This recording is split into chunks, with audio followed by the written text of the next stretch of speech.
clobbering time.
It's clobbering time.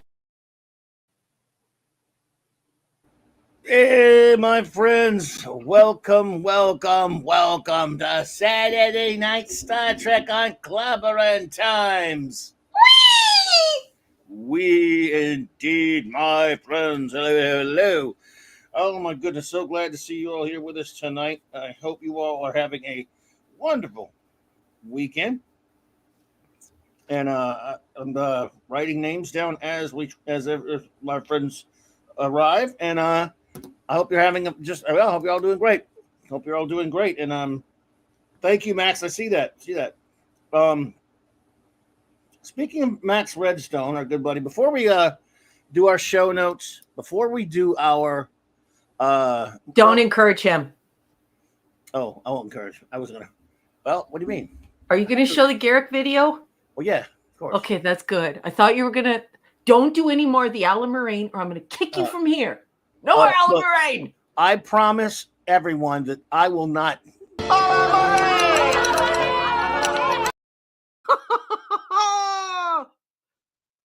So no, I would not even dream of doing that. So Rover the captain. Rover the captain, please. Rover the captain. Rover him. Immediately. I can't see it from here. I have to go look at the outside of it. So yes, we have a video. Well, it was a surprise, but now they'll figure it out. Now you gave it away. No, because guess what? The other night, but there are a whole bunch of people in the chat tonight that have no idea what I'm talking about. Oh yeah, I know. Pew pew pew pew pew. No, absolutely. Well, okay, my friends, I'll set it up a little bit. As you all know, last month I had a birthday, and our dear friend, Max Redstone, who of course is the master. Maximum Redstone. He is the maximum master of the limerick and gives us so many fun great limits, he got me and all of us, in a sense, a little a Clobbering Times birthday present, and I could not. I'm just I'm flabbergasted. I just can't believe it, and I just don't know. I still don't know what to say. But um, we did show it the other night on Clobby's Clubhouse, premiered it. But tonight, of course, it was meant for.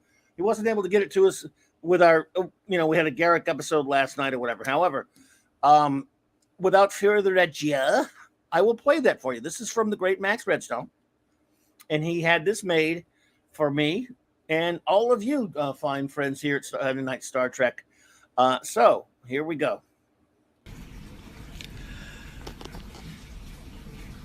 This is a birthday limerick for Clobbering Times from Max Redstone.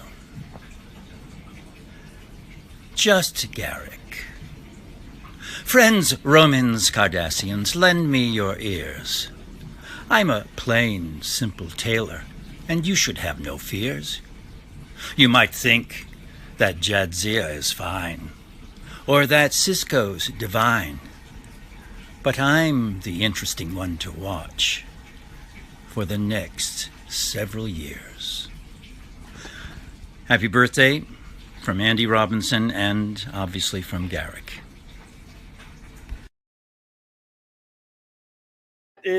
That is just incredible. Andy! Like Mr. Andrew Robinson, thank you so much. And of course, thank you, the great Max Redstone. That's amazing. I thought you guys would all appreciate that. Great actor, great character, just a cool dude, and just could not be.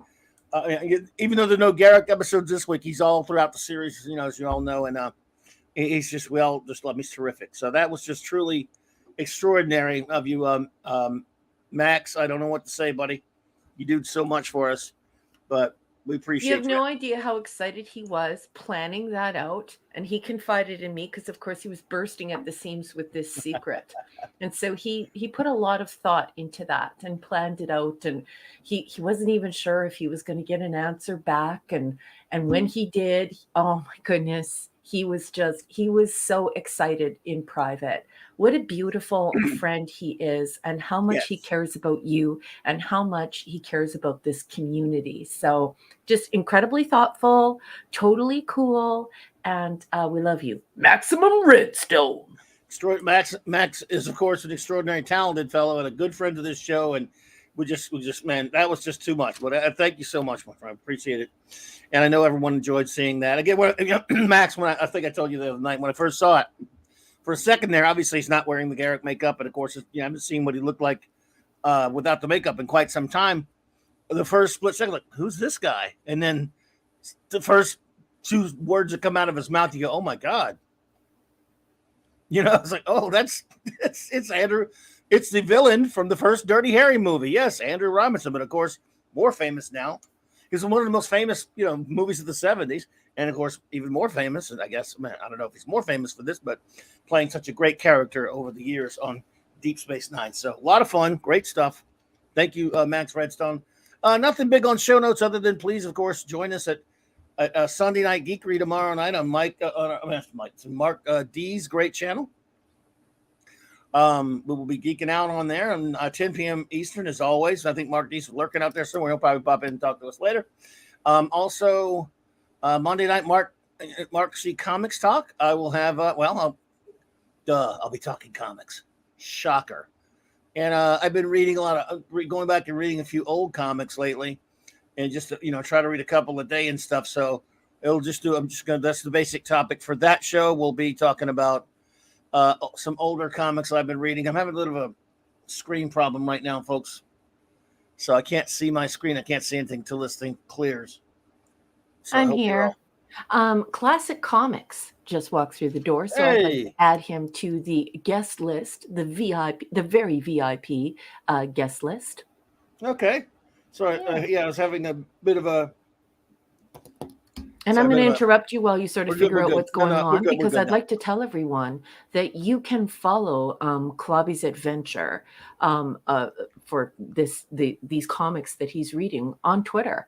He would love to have you follow him. It's a great way to connect with him, and it's a great way to prep for these shows and be a part of them while they're happening, while he's prepping, while he's creating these stories for you. And I'd love to welcome Dave Well, G. Sound. Well, we're going to shout them all out. We're Okay. about to do our shout out. I just want to make sure that you I'm can getting see. them now. Yes. Oh, yeah. I Can you handled see that. now?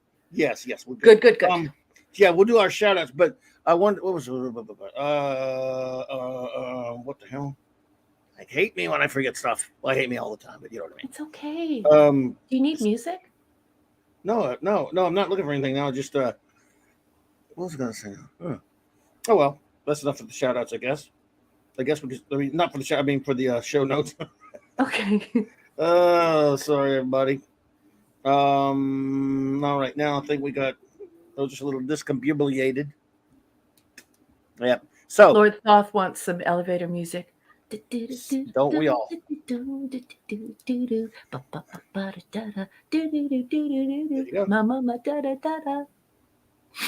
was going to listen for a while. I like that. Everyone likes that. Everyone wants to hear that. All righty. So let's see. Shout outs. What we'll do first is I want to say thank you to everyone who is either listening and lurking right now. We appreciate you so much.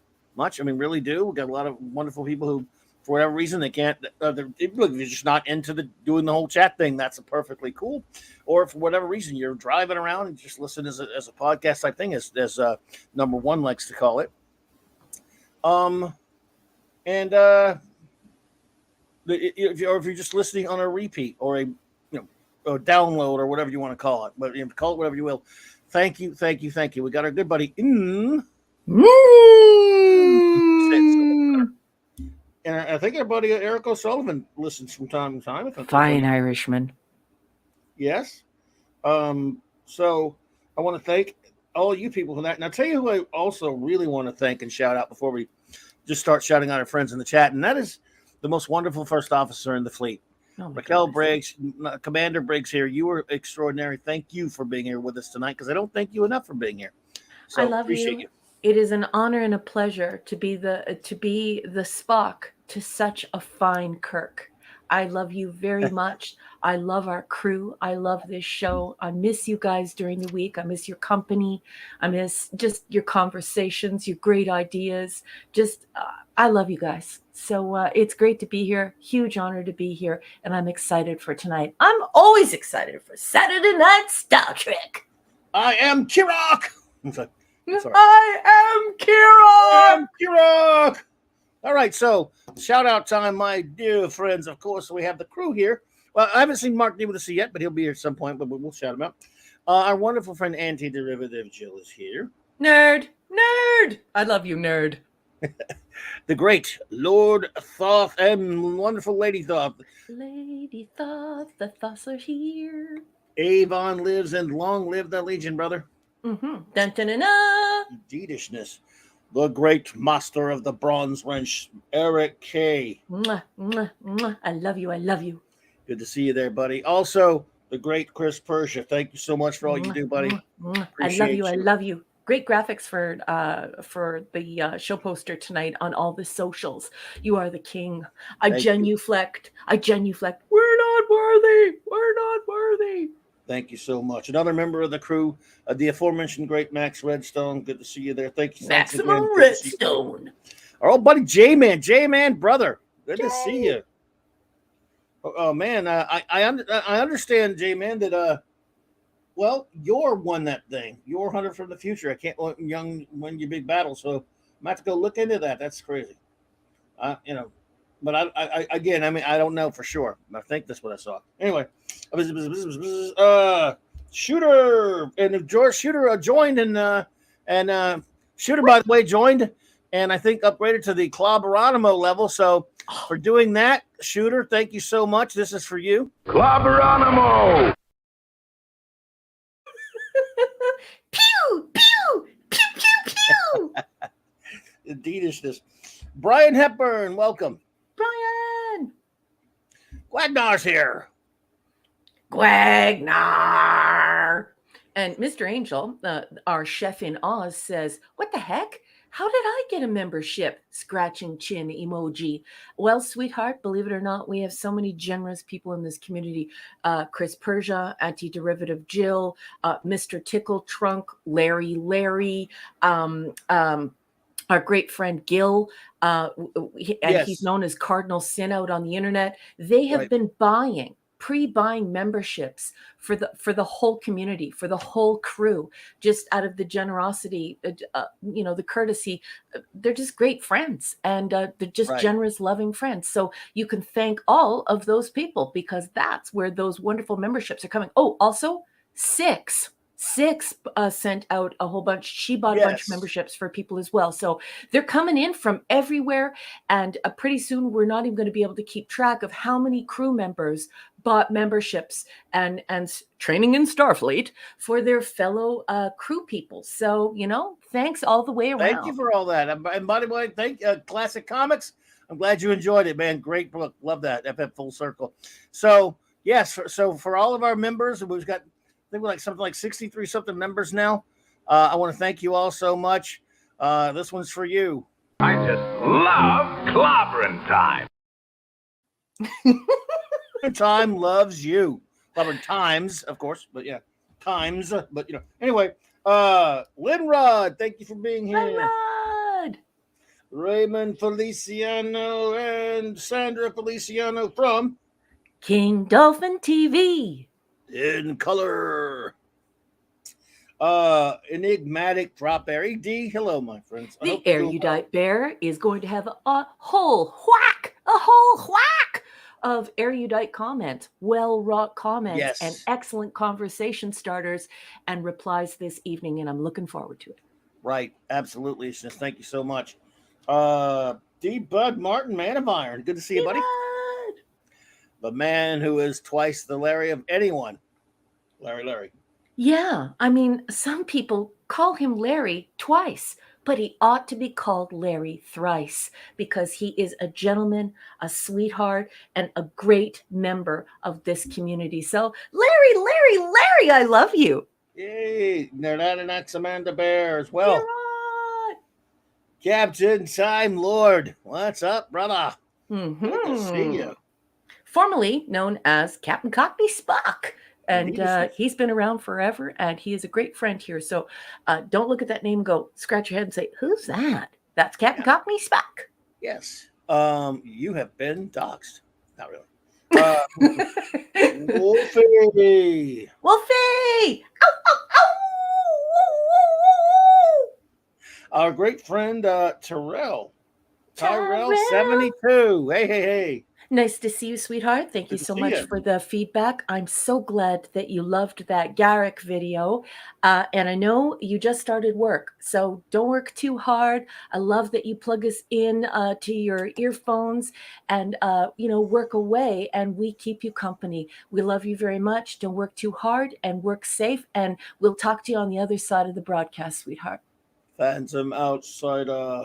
Was a man. Well, no, is a man. Fanty. Yes, indeed. He still is, I think. But just checking. Classic Comics. Hey, buddy. Hello. Thank you for being here. Dave G. Sound. Hello. Dave. These are the Daves I know. These are the Daves I know. These are the Daves I know. These are the Daves I know. That's bad singing on purpose. That's a Canadian joke. I hope there are some Canadians there to catch that joke. It's coming at you. They might be. It's a 60-mile-an-hour pitch. The Catman, a.k.a. Dee Dee Myers. Hope you were doing well and your lovely wife doing well, my friend. Yay, Dee Dee Myers, Catmandu. Apollome's Minion. And the pepperoni.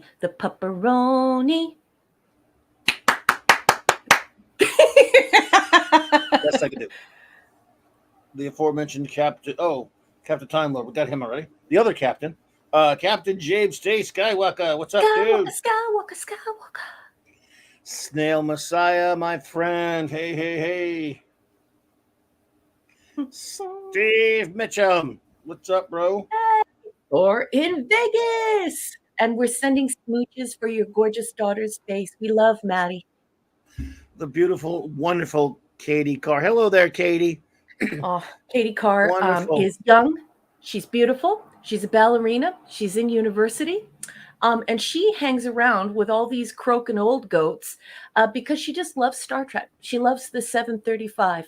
And I'm always impressed to see a young, beautiful, intelligent woman just hanging around with a bunch of old fogies celebrating Star Trek. It is so nice to have someone like her pick up that baton and just decide to run with it because she's going to keep Star Trek alive. Gene Roddenberry would love Katie Carr. So welcome, sweetheart. Thank you for taking the time. I know you're probably back in class right away here and you've got lots of assignments in front of you. So I feel so flattered that you've joined us tonight. It's always wonderful to see you, Katie. We love you. Gap After Dark. Hey there. Yeah. I don't have anyone else at the moment, but we will, of course, I will keep track. And anyone who pops in at the most available opportunity, we will definitely shout them out. In the meantime, let us get cracking. We have 4 episodes that ain't going to review themselves, are they? Nope. So here we go. First, what we do, everyone out here, just a brief recap of what we do here every Saturday night in case someone is new. Since January of 2021, we've started this project to review all of Real Deal Star Trek, which is, of course, 1966 through 2005.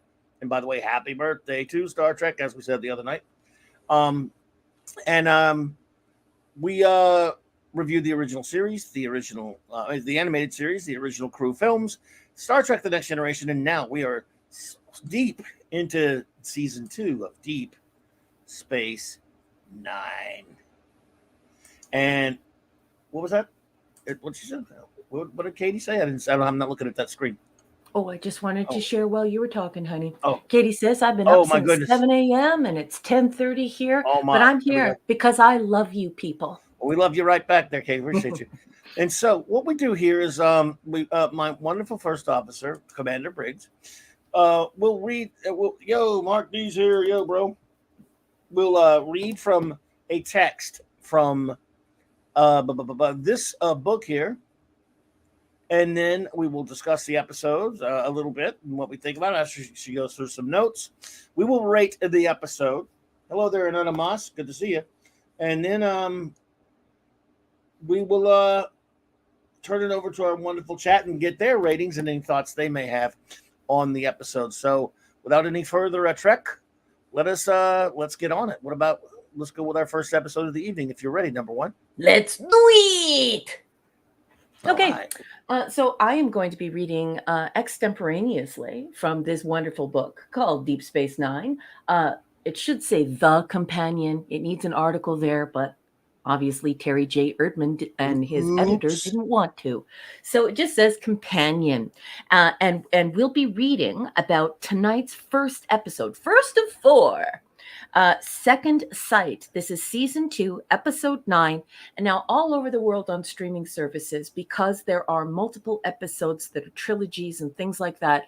They get chopped up differently by different countries and different streaming services. So I'm just going to throw out now that Second Sight is season 2, episode 9 on Netflix in North America. But elsewhere in the world, you can find it by looking up prod code 429. Now, we all watched this episode for the very first time, well, most of us, on November 22nd, 1993. And so here I am. I'm going to turn to this wonderful Deep Space Nine, The Companion, written by Terry J. Erdman. He gets a bit of help from his wife, Paula M. Block. She is a prolific Star Trek author who uses original source material. I highly recommend her. That's one of the reasons why I chose this book, is because Paula M. Block is a part of it. However, her husband is writing first chair on this book, not Paula. And usually Paula is very right to the point, and then she gives you a whole bunch of wonderful production information. And it's not from sources. It's original source material. She goes to the actors, the actresses, the producers, the directors, everyone involved in the show. Well, it's a little bit different with her husband, Terry J. Erdman. He's really long-winded. So we don't get quite as much production juiciness because of how long his synopses are. So let's just get into it. I'm going to start, staying copyright compliant. I'm going to start on page 101, and then that will carry over to page 102. On the evening following the 4th anniversary of Jennifer Sisko's death, Benjamin Sisko takes a lonely late-night walk through the quiet promenade, or promenade, don't write me letters, promenade, and encounters a beautiful alien woman. The woman, who introduces herself as Fenna, engages Sisko in a pleasant conversation. Then, as he looks away for a second, disappears. The next morning, Sisko and Dax meet Gideon Sayetic, a boastful terraformer who has come to the region to reignite the dead sun of Epsilon 119.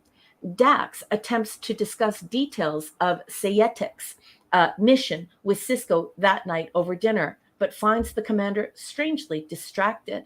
When Dax leaves, Sisko wanders over to the viewport where he met Fenna, and is delighted when she suddenly reappears. Fenna accepts Sisko's offer to show her around the station, and the two make plans to have a picnic together the next day. However, when Sisko begins to question her about herself, Fenna excuses herself abruptly and once again disappears. Sisko asks Odo to find Fenna, although he has few clues to provide as to her whereabouts. Wow, Terry. Really, Terry? Write some sentences, Terry. A short time later, Dax approaches Sisko and asks him about the woman she saw him with the night before. But again, Sisko can provide few details. That evening, the senior staff is invited to dine with Sayetic aboard the USS Prometheus, where the professor bores them with endless accounts of his accomplishments. At last, he introduces them to his wife, Nadal, a woman who looks exactly like Fenna, but who doesn't seem to recognize Sisko. Sisko tells Odo to call off the search for Fenna, since he knows she's a passenger aboard the Prometheus. But Odo discounts that as a possibility, as his records prove that no one besides Sayetic has left the ship since it docked at the station. Confused, Sisko returns to his quarters and finds Fenna waiting for him. When he mentions her resemblance to Sayetic's wife, Nadal, it is obvious that she has no idea what he's talking about. Sisko continues to press her for answers, but Fenna says only that she came to the station to find someone. Him. She kisses him, but when Sisko returns the kiss, Fenna disappears right before his eyes.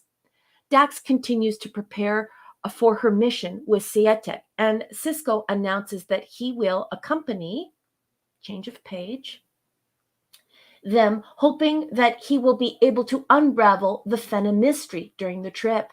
As they head for Epsilon 119, Sayetic goes on and on about his exploits, including his first meeting with his future wife, Nadal, Halanan. Later, Sisko goes to see Nadal, but she claims to be too ill for visitors. Arriving at his own quarters on the ship, Sisko finds Fenna waiting for him. Sisko immediately summons Dax, who brings a tricorder to examine Fenna. The tricorder fails to read cellular structure or DNA patterns, reading only energy. Determined to get to the bottom of the situation, Sisko and Dax bring Fenna to Sayetic's quarters, where they find Nadal unconscious on the floor, and Sayetic beside himself with concern. To everyone's surprise, Sayetic knows Fenna and is not happy to see her. Sayetic explains that Nadal is a psychoprojective telepath, and that Fenna is an illusion created by Nadal's unconscious mind, a condition that can occur as Halanans during periods of deep emotional distress. The same thing happened 3 years earlier, he admits, and it almost killed Nadal, just as it is killing her now. He admits that he is probably the cause of Nadal's condition, but since Halanans mate for life, she will never leave him, no matter how much she may wish to do so. Returning to Fenna, Cisco convinces her that she must return to Nadell. Otherwise, Nadell will die, and Fenna will be unable to exist without her. Fenna is reluctant, but Cisco convinces her that their love is just a dream. Nadell's dream, even if Nadell will never remember that dream.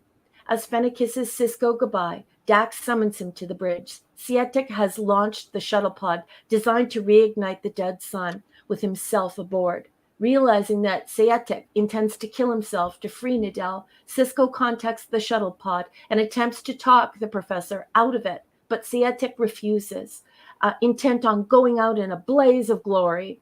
His vessel explodes on impact, and the sun flares into new life. Standing next to Cisco on the bridge, Fenna slowly fades away. Soon after, Nadell recovers, but has no memory of Fenna's experiences. She bids him goodbye to return to her homeworld, leaving only Cisco to remember the bittersweet experience for both himself and Fenna.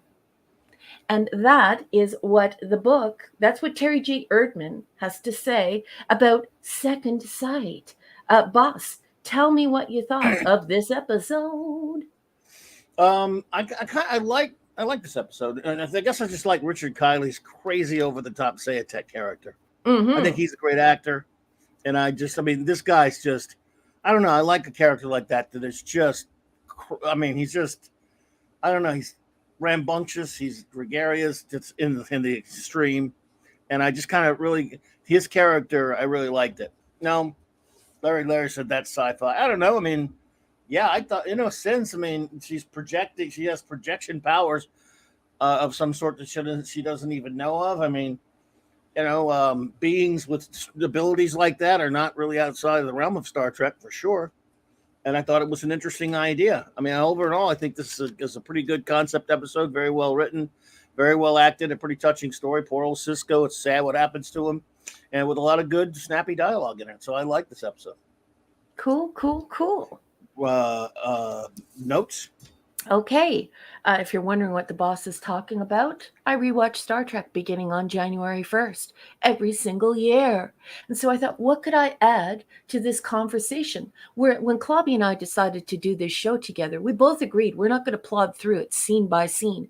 We're going to be just two old Trekkies sitting at the con talking about the episodes. So I thought, I still got to add some jazz.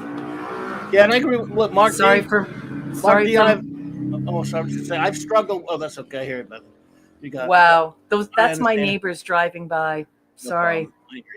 I actually have been struggling with that part of the episode, which is why I dinged it a little bit. It's kind of a stretch to believe he would kill himself like that, but I still found it entertaining. But I hear you. Yeah. Anyway, so here are my notes. Commonly referred to as the worst episode of DS9 by fans and critics alike. So this episode is regularly voted as the worst episode of DS9 by fans, and it is roasted by critics. Wow. There's some wonderful single dad stuff at the outset. Poor Jake is terrified to lose his father after losing his mom. Dads can be confided in. Now this is something you guys always hear me talk about, this idea that I love this show because dads aren't just, I'm just a guy, and they just drink beer and duct tape their kid to the wall. I'm sick and tired of that vision of men. I think it's demeaning to men, and there are a lot of really great dads out there, especially great single dads. So for 1993, I love this message that dads can be confided in. And I love this idea of sending these very strong messages about how dads need to say, I love you. I love the way that Jake says, Dad, I love you. And Cisco turns around and says, I love you too. It's just beautiful. Men are also good at love. Men are also good at parenting. So I love that. Men are garbage. No, they're not. I will kick you. Send the boss some shin kicks. Fenna is gorgeous. Okay, so this is a Sally Richardson, and there are lots of Sallys in Star Trek. And on the trivia night when we were doing the Clubhouse, that was Sally Kellerman, I think is her name. By the way, AJT Kirk. Hey, JT Kirk. But this is one of many Sallys in Star Trek. This is Sally Richardson, and she's quite beautiful, strikingly beautiful woman. Just an excellent, like her. She has a beautiful figure, natural figure. She's not a plastic looking lady, just naturally beautiful. I mean, I just think she's very, very attractive. I love this idea of short range telepath. The fact that we have this in passing dialogue shows that some good science fiction writing was happening in that scene. I like this stuff, this type of cool detail. Now, but the one thing that detracts from that is that I shouldn't be looking forward to that. That should be here all the time. When you write science fiction, the thing that people are looking for is the science in the fiction. And so they want to learn something about science. They want to relate to something scientific that they may or may not know. They want science in there. So I think it's kind of sad that I have to point out that short range telepath was actually a science fiction author thing to do, because there's so very little of it here. So I'm a little disappointed. The stuff with the professor is pretty science fiction-y. Yes, it is. All that stuff. It is. Yeah, I enjoyed that too. I don't understand the hate for this episode, I put in my notes. The idea of the Halinans is a cool sci-fi fantasy. Now, remember, it's not science fiction, it's science fiction fantasy. This is a fun way to tell science fiction romance. I don't like romance. I don't like romance novels. I stopped liking them when I was 13 years old. But this episode doesn't deserve all the hate it gets. To be on par for DS9 fans with, let's say, Spock's Brain or The Alternative Factor. Really? Wow, I never knew. Yeah, the fact that knew that so much, I think it's a little over the top.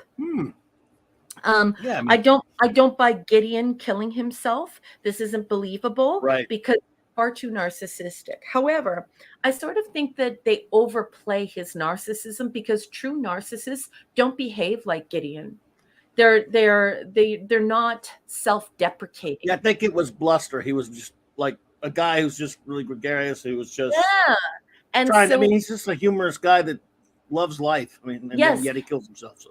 Yeah, and the thing is that it would take some cojones. Okay, you would need brass cojones to put your untested science into a test, and then to do these types of things. This is far-reaching, big science. So I think the fans are too hard on the Gideon character as well. I don't think that he's, like some fans have written that one of the reasons why they hate Gideon is because you can't feel sorry for him when he dies because he's this big jerk and stuff. I don't see him that way. I think that if I were terraforming, I would need to have an inordinate level of confidence in order to do something like that. If you lacked confidence, there is no way you could reach into the cosmos and completely change worlds. So I think that's way overplayed. There's too much hate towards Gideon, and I hate that in this Erdman text they just keep referring to him as Sayetek. I think he's great. I don't think he's a narcissist and that no one feels sorry for him and stuff. If you feel that way, perhaps you haven't met a lot of gifted people with high IQs who are ready to put their neck out on the line to make beautiful things, to move science forward, to move technology forward, to move medicine forward. And it's really scary. And so having a little bit of that bravado in your character is needed. You don't become Elon Musk by standing in the shadows saying to yourself and saying to others, well, I'm not really smart. I'm not really good. I'd like to thank all the little people. That's not exactly how it goes. If it's your money and your time and your reputation and your science and your risk. So people who hate on Gideon, they need to slow down. I think they're projecting their own inadequacies. Exactly. So I think this is a very cool idea. I think this is science fantasy, not science fiction. But I don't think it's executed well. I would have liked to have seen it happen in a different way. So highlights of this episode: give me more good dad stuff. It's one of the reasons why I watch Battlestar Galactica. I want to see men in positive, wonderful, caring, intelligent, cerebral roles where men are thinking, feeling, brilliant, kind, gentle, empathetic, just beautiful men, but men you want to hang out with. So that's a highlight of this. Yeah. There's too much romance here for me. It's too romancy. And then when we do turn to the science, it's science fantasy rather than science fiction.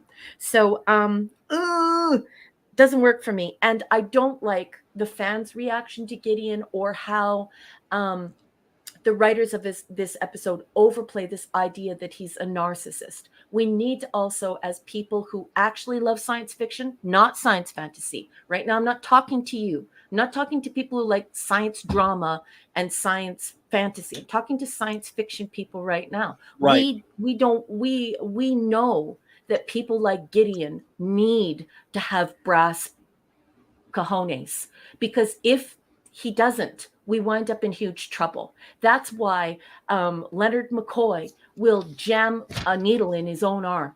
And we need people like Leonard McCoy.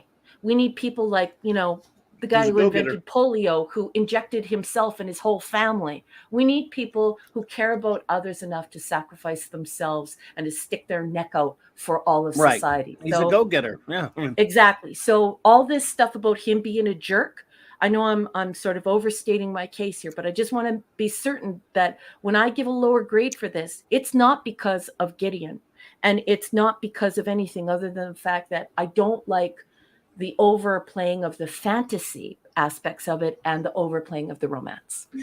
See, I like this character because he is out there. Now, again, you don't want every character to be like that. He's sort of similar for those of us who are fans of Doctor Who. One of the things about the character of the Doctor, one of the greatest characters ever created, in any of his incarnations, one of the things he is arrogant, but he's also gregarious, like this, because you can see in this performance by Richard Kiley that he's smiling. He's not a guy that takes things too seriously. He thinks he's better than everybody else. So does the Doctor, because he's a Time Lord from a planet that's like thousands of years advanced of anything he goes to, hangs out. He thinks he knows it all, but no one calls him. Maybe he's a narcissist to some people, but everyone likes the Doctor because he wins people over with his charisma and his charm, and he knows all this stuff, and he's not shy. He's, like I say, he's big time extrovert, obviously, and that's what this guy is. He's not exactly like the character of the Doctor, don't get me wrong, but he shares some traits with him, and he's kind of a bigger than life figure, and remember, in the context of this story, he's already a legend in Starfleet. I mean, they let him have a starship, for God's sake. Yeah. And he's my favorite thing about the episode. A lot of the other stuff, that's why I don't give it a particularly too high of a rating either. I like this character. Him killing himself, I do have some issues with. I'm not so sure I buy into it. Maybe he let everybody think that, but he had an actual beam out strategy that, so he went to go live his life somewhere else. He had an actual wormhole beam out type thing. He science fantasy deal where he just got to go live his own life, and he also did that because he had this planned so he could let her go all along. I'm kidding, of course. That's some good writing. I think because just because I like this guy so much, I don't want him to be dead. I think, and yet he knew what Finna's, his wife's problem, or not Finna, her real name. He knew that he loved her so much, and he knew that she just didn't love him because he was an arrogant SOB, and he was not a lot of fun. I don't buy that either. I mean, I think he planned all along. Well, okay, whatever. For whatever reason, she didn't love him. She wasn't happy. So he planned, look, I got this special way I'm going to get out, and the husband will think I'm dead, and I can go just do my own thing. Yeah. I'm goofing around because I just like the character. He's my favorite thing about the episode, the way he talks, his performance. The rest of it, the projection thing I thought was pretty interesting. I know you don't like the romance stuff. I don't mind it once in a while in an episode of something. If it's not every week and it's not the whole, focus of the show, I'm fine with it.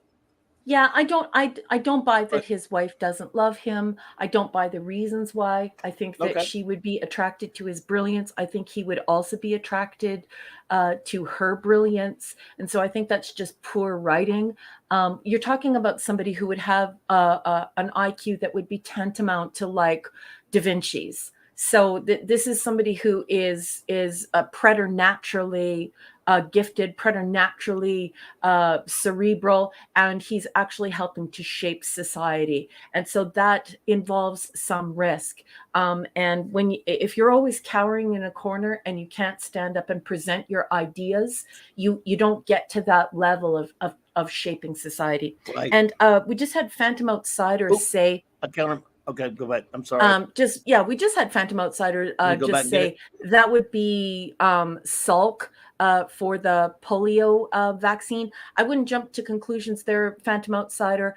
I don't Google when I'm on air, and I am also an academic, so I require citation and I require looking things up before I say them on air. And so I'll just say this: the reason why I said the guy who invented polio, who injected his whole family, the reason is that there were two gentlemen, Salk and Sabin, and one of them did a live and one of them did a killed, and they used to give one of them to babies orally in their mouth rather than a needle. So that's the reason for me saying the guy who invented polio, who injected his whole family, because there are two gentlemen, there are two types of vaccine, and there are certainly two stories for how it was tested. So, and that's all I have to say on that. I guess the Felicianos are heading out. Good night. Okay, well, have a great night, my friends. Take care. Thank you for being here. Captain Time Lord, Captain, I absolutely agree with that. Remember, all sociopaths have an excess of charisma. I find abrasive curmudgeons far more loyal friends. I mean, I know a lot of people like that, and I always end up liking them a lot because they don't give a shit. I mean, they'll say whatever they want to say, and nobody likes it. Too bad. And I like that. I've been accused of that myself in earlier years. Yeah. And I'm nothing like this guy, of course. I'm just saying, like, people say, yep, just say whatever you want to say. But anyway, there are a lot of things I don't buy about certain things in the episode. Like, I think Mark, you mentioned it, where they, him falling in love a little bit quickly. But I mean, you only have so much time on an episode, but whatever. Okay. What is your rating of Second Sight? Let's get moving here. So, I think I've defended my position and I have made it very clear why I'm giving it such a low mark. I really think it's a cool idea. I really think there's some great dad stuff in here. And I really like this Gideon character, but I wanted more Gideon and more dad. And, I did too. And less romance, less science fantasy, and I wanted way less of this woman stuck in this loveless marriage, and the writers making it seem as though all she was good for was to cook. No man with an IQ of a 3-digit IQ who would be doing something like this would be attracted to a mouse. She's just cooking, and obviously she wouldn't marry someone like that. And the reasons why she wants to go back to her own planet don't make sense. And I don't find Gideon an unlikable person. I just think he's a high achiever who is very self-deprecating. He's constantly making fun of himself, but also letting us know that he has to stick his neck out there and he has to be a little overconfident or it doesn't get done. So I give it a C+. It's a C+. I wanted more Gideon and I wanted more good dad. That's not a low rating. That's exactly what I gave it. And he's my favorite thing about the episode. I give it a C+ as well. I like you, I would like to have had more of him. But one of the reasons why he's not necessarily that much of an egotist is, he's smiling all the time when he's making jokes about himself. If anything, he's lampooning his own ego. Yep. He'll make jokes. He's joking around. He's being facetious about a lot of it. I mean, he's a really fun character. I liked him. Yeah. So, when I go to an international conference and I'm standing in front of 200 doctors, physicians, doctors, and PhDs, and I deliver research or some type of speech that I think is relevant to society, and I want to tickle everyone's brains and get them all thinking. If I got up there and basically said, I'd like to thank my mom and dad, and I don't really want to take any credit here. I'd just like to actually, what I'm going to do is I'm going to go backstage and I'm going to have somebody else read this. Like, you can't be like that. You have to elicit confidence in what you're doing, especially if what you're doing is so important to moving technology, society, space. If you're moving it forward, people have to believe in that. And it's okay to do that while simultaneously being self-deprecating. And Gideon certainly does that. So all these new fans who don't like Gideon, to you. A brief aside here. By the way, everyone can start doing you can start doing your ratings now and your reviews. In the meantime, before we get to our Max Redstone entertainment, I'll show you something provided to a couple of pics here from our great friend Wolfie. A couple of pictures of the Prometheus, a model of the Prometheus that he found. I don't know if you have this one, Wolfie, or did you find this picture from somewhere online? Wolfie can explain, I guess. But I thought that was pretty cool. Then that's one nice shot of the model, and there's got some guys working on the models. I guess when they were making the show, I don't know. But it's a pretty nice ship. So there you go. The Prometheus, folks, courtesy of Wolfie.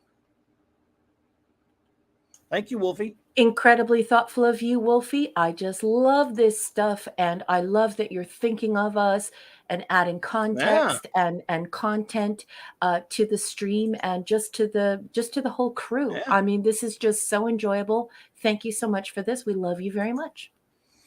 Yes, indeed. And excuse me, we now have some Max Redstone entertainment, folks. Here's a limerick from the great Maximum Redstone. Okay, second sight. The commander finds love on the concourse, but then she vanishes. There is no source.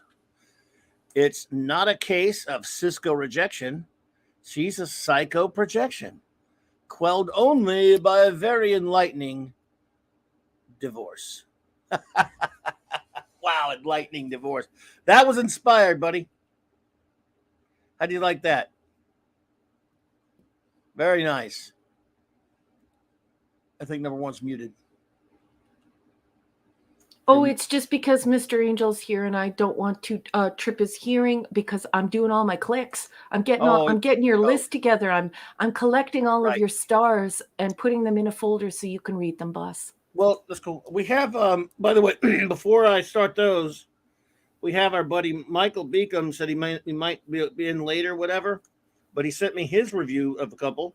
Okay, so well, I'm going to shout out to Cassandra Beacom as well then, because, you know, they usually put us up on the TV and they cuddle up on the bed and have some popcorn and enjoy the show. So I'm going to shout out to both Beacoms, Cassandra and Michael. We love you guys, and we're thinking of you. Yes, indeed. And he has a review here, a list of Second Sight. He says,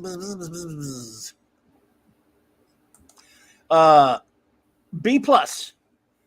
I like a good romance ghost story and sympathize with anyone trying to blend it into sci-fi. Hard to maintain the mystery when your hero can just whip out a tricorder. The Ghost and Mrs. Muir can. Yeah, it is like that. Yeah, the Ghost and Mrs. Muir can be mysterious. Oh, it would continue to the next one. Can be mysterious. The Ghost and Commander Cisco must satisfy physics. That's rough. Not a perfect mix, but I'm giving points for effort. Love Sally Elise Richardson and Nadell's reaction to Cisco acting familiar. Richard Kiley, one of my favorite walk-ons to date, and they have to Commodore Decker him. Damn. Put page 103, book page 103 said he started an abusive. He started as abusive. Glad they changed him. Oh, he was abusive, but they changed it. You know, that's a good point. That's good. I didn't know that, Michael Beacom. Yeah.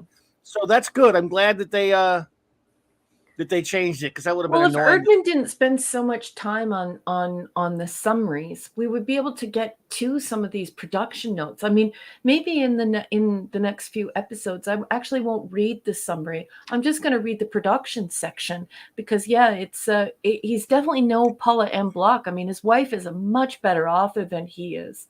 So well, there you go. Yeah. There you go. We got Eric K says, Papa Delta Yankee's here. I did not know you were here, my friend. Papa Delta Yankee.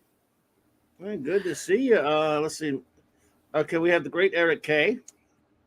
says, B. Richard Kiley reminded me of a Richard Daystrom genius over the top. He must top himself. Sally is one of the most beautiful women ever on Star Trek. Jake and Cisco's story was a nice touch. Yes, I'm with you there, buddy. Absolutely. Agreed. Papa Delta Yankee says no rating. Also not remembering this one either. But even if for discussion sake, it is objectively the worst episode of DS9, it's still better than Klutzman crap drivel. Yes. Yeah, Papa Delta Yankee, I'm that's with why you. I usually read True. those summaries, is to make sure that anyone who joins us can go, oh yeah, I remember that episode, and they can join in. But I'm not sure. Like, Erdman goes on and on and on, and I think many people would like to hear a little bit of the production notes. So I'm going to do some pre-reading now. You guys know I don't like to do that. I like to organically discover this stuff that with you guys at the same time. I think it gives the show a different feel when we're reading it together and discovering it together. But maybe I'll skim next week's notes and look through them and try and burn through that summary and get to some of those production notes. There's a real balance that you need there, don't you, Papa Delta Yankee? Some of you need that summary. There you go. The Catman, aka D. Minor, says, Clobby, thought it was a good episode. Really loved it. Okay. Thought the dialogue was great. Could have great. Would it be awesome if we had more like this? Favorite character with Clobby. Okay. I give it a solid C, and you loved it. Wow. You were stingy with that, man, with a C there, Catman. My goodness. You traded places with Lord Thoth? Yeah, he's turned into Scrooge McDuck. Everyone, just so you know, anti-derivative Jill has to go and eat. So she's not leaving. She's just going to go and eat, and then she'll be back. But if she doesn't answer you, it's not because she's ignoring you. It's because she has to go and eat. So, Jill, we'll see you after you eat, honey. Enjoy your dinner. Indeedishness. Enjoy. Wolfie says, rating C+. I think this episode is a bit of a mess, so I'm going to nerd out on this beautiful Nebula-class starship for a minute. You like that one, huh? Well, I appreciate the picture. Let's see here. The writers may have intended to be some kind of smaller Starfleet. May have intended it, I guess he means, to be some kind of smaller Starfleet science civilian ship. What was curious to me about Wolfie is it didn't have a captain. It was almost like they gave it to Sayatech, but it could be. It has a small crew and seems to be run by a scientist. Yeah, and a lieutenant captain and carrying no doctor. Yeah, that's an excellent point. That was a problem. I think that was meant when they because if that's the case, which I don't understand how it doesn't have a doctor. When you go out there, it should have brought Bashir with him, but of course that takes away some of their convenience from their plot, I guess, right? Mm-hmm. Let's see. We get several beautiful shots of the Nebula-class starship USS Prometheus docked on a lower pylon. Mm-hmm. This is actually the same studio model as the USS Phoenix from The Wounded from TNG, okay? Our ship expert, our resident ship expert, Wolfie. He is a part of the engineering crew under Chief Engineer Mark D with a C. Yes, he and is. I love it when he teaches us stuff. Teach me more. Engineer's assistant there, right? Yeah, engineers, they love to change things. Indeedishness. The decal registries have now been changed for a fourth time. Prometheus has the same upper pod as the USS Sutherland, NCC 72015, Redemption Episode 2. Okay. And USS Bellerophon, NCC 62048, Emissary. And the Bellerophon, I love that they called it that. That's a reference to Forbidden Planet. Mm-hmm. So I love Forbidden Planet. I love Forbidden Planet. This model will be seen again with slight slight modifications in generations as USS Farragut. Oh yes, I remember that. Sure. But Generations was before this, wasn't it, or was it not? Maybe it wasn't. Oh, this is a little bit before Generations, maybe. Okay. What year is Generations this again? Is 4, maybe. So yeah, this might have been a little bit before it. So okay, Yeah. thank you, bud. Appreciate you so much, Wolfie. Shooter says C plus. Another romance story, but this one has a bit more sci-fi kick to it. We start with a reminder that Cisco is a widower, actually, yeah, and was struggling in the emissary. Now he is ready to start dating again. Gotcha. Hang on a second, Shooter. The Beacons just walked through the door. Beacons! I don't know if you were here, but I read your review, Michael. Why make these romance episodes? They are always doomed to failure 90% of the time. Odo detailing security arrangements against non-typical aliens, which is aliens, which is a nice touch. Hang on, Shooter, get your next one here. Nadell staying with Gideon out of cultural custom obligation is an interesting subject, just not one for Star Trek. Let's see. If it wasn't for the psychic projection of Vina, this would be a very bland story. Roger that. He says, if Gideon knew Nadell's culture disallowed divorce and his obvious high divorce rate, marrying Nadell was a callous move and makes him even less likable. I thought he was very likable. I mean, yeah, again, nobody's perfect. Maybe, when he never marries thinking he's going to get a divorce. I don't know. think. Maybe it's that there are some people that are like attracted to mild-mannered people. I'm very much attracted to people who are not mild-mannered. Yeah.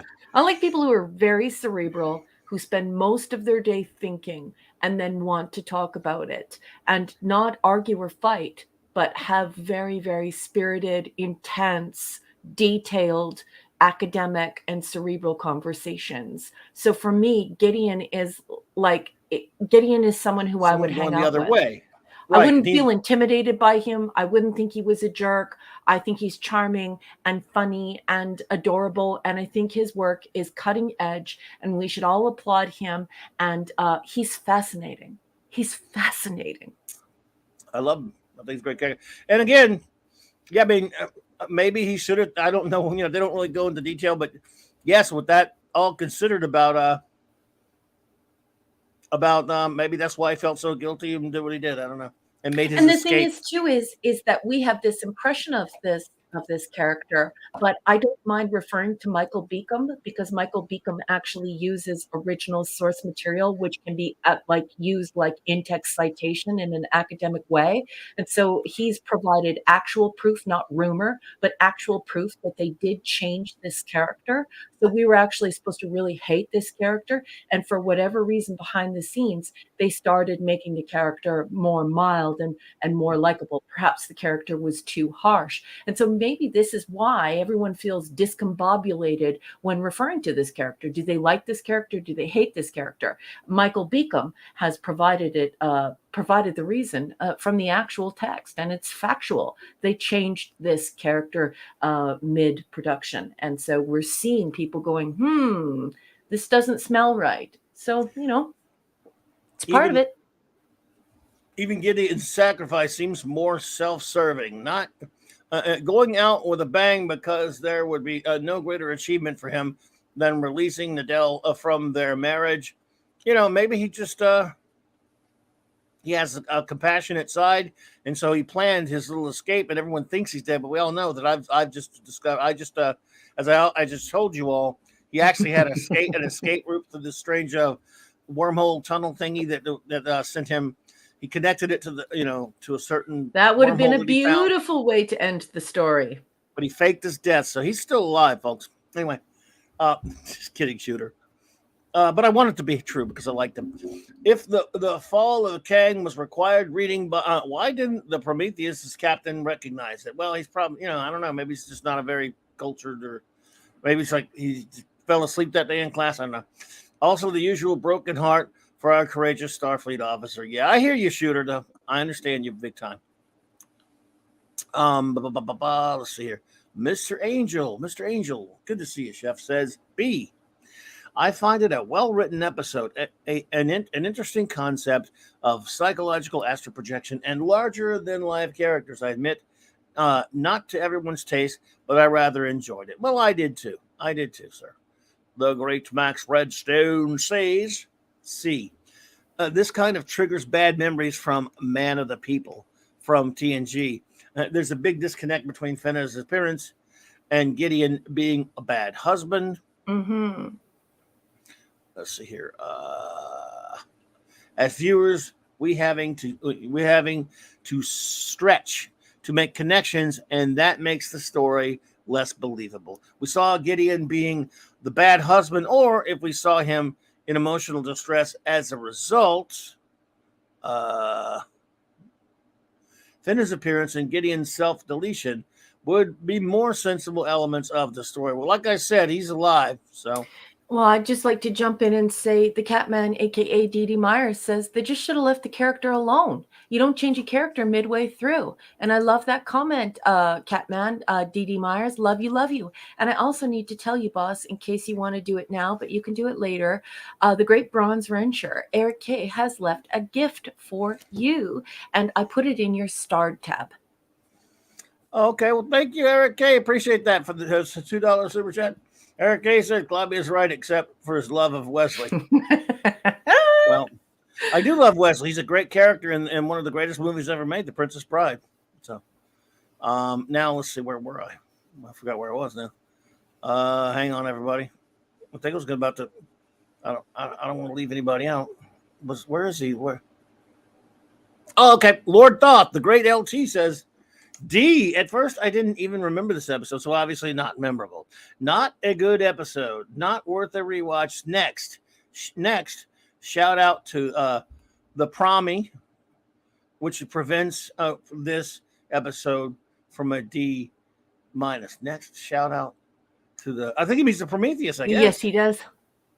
But he's an RCMP officer, and like I think he's involved with the military. So obviously he's going to come up with nicknames for these ships, right? That's just the way LT works. LT. Damn it, LT. Okay. Classic Comics says, I don't think DS9 has any bad episodes really, but there are some I consider quite mediocre, and this is one of them. 2 out of 5 stem bolts. Are they self-sealing? It was just a bit dull to me. Thank you, Classic Comics. Appreciate you there. J.T. Kirk says, on a second sighting, C minus, pun intended, is Cisco smooching the A story or the B? Either way, it's in the way and ruins my score for what would otherwise be a cool terraforming episode. J.T. Kirk thinks so much like me. I love him. Indeed. I want more Gideon. Pleasant Valley Peaker says, C. Cisco in love with a mysterious woman. Are they twins? Cisco makes out with a projection. Fantasy, not sci-fi. For an A plot line, it's kind of meh. Fair enough. And also says, well, Gideon is a bit annoying, but yes, he's not a total jerk. His suicide, even though it wasn't really, he faked it, seems ridiculous. I had flashbacks to Doomsday Machine, but not nearly as exciting. Yep. Well, because there's no risk. Right. The wonderful Katie Carr, not a review, but does say season 2 was her least favorite of DS9. I haven't thought of her by the season because she always makes her reviews into 2 little pieces, and she always gives something a very modest offering. Oh, there we go. So there we go. There it is. See, okay. All right, there you go. Thank you, Katie. All right, let's see here. Now, if you would like to take the helm of the con for a sec, I will switch with you, and you will go with our wonderful friend Jill and EDE when they that drop there.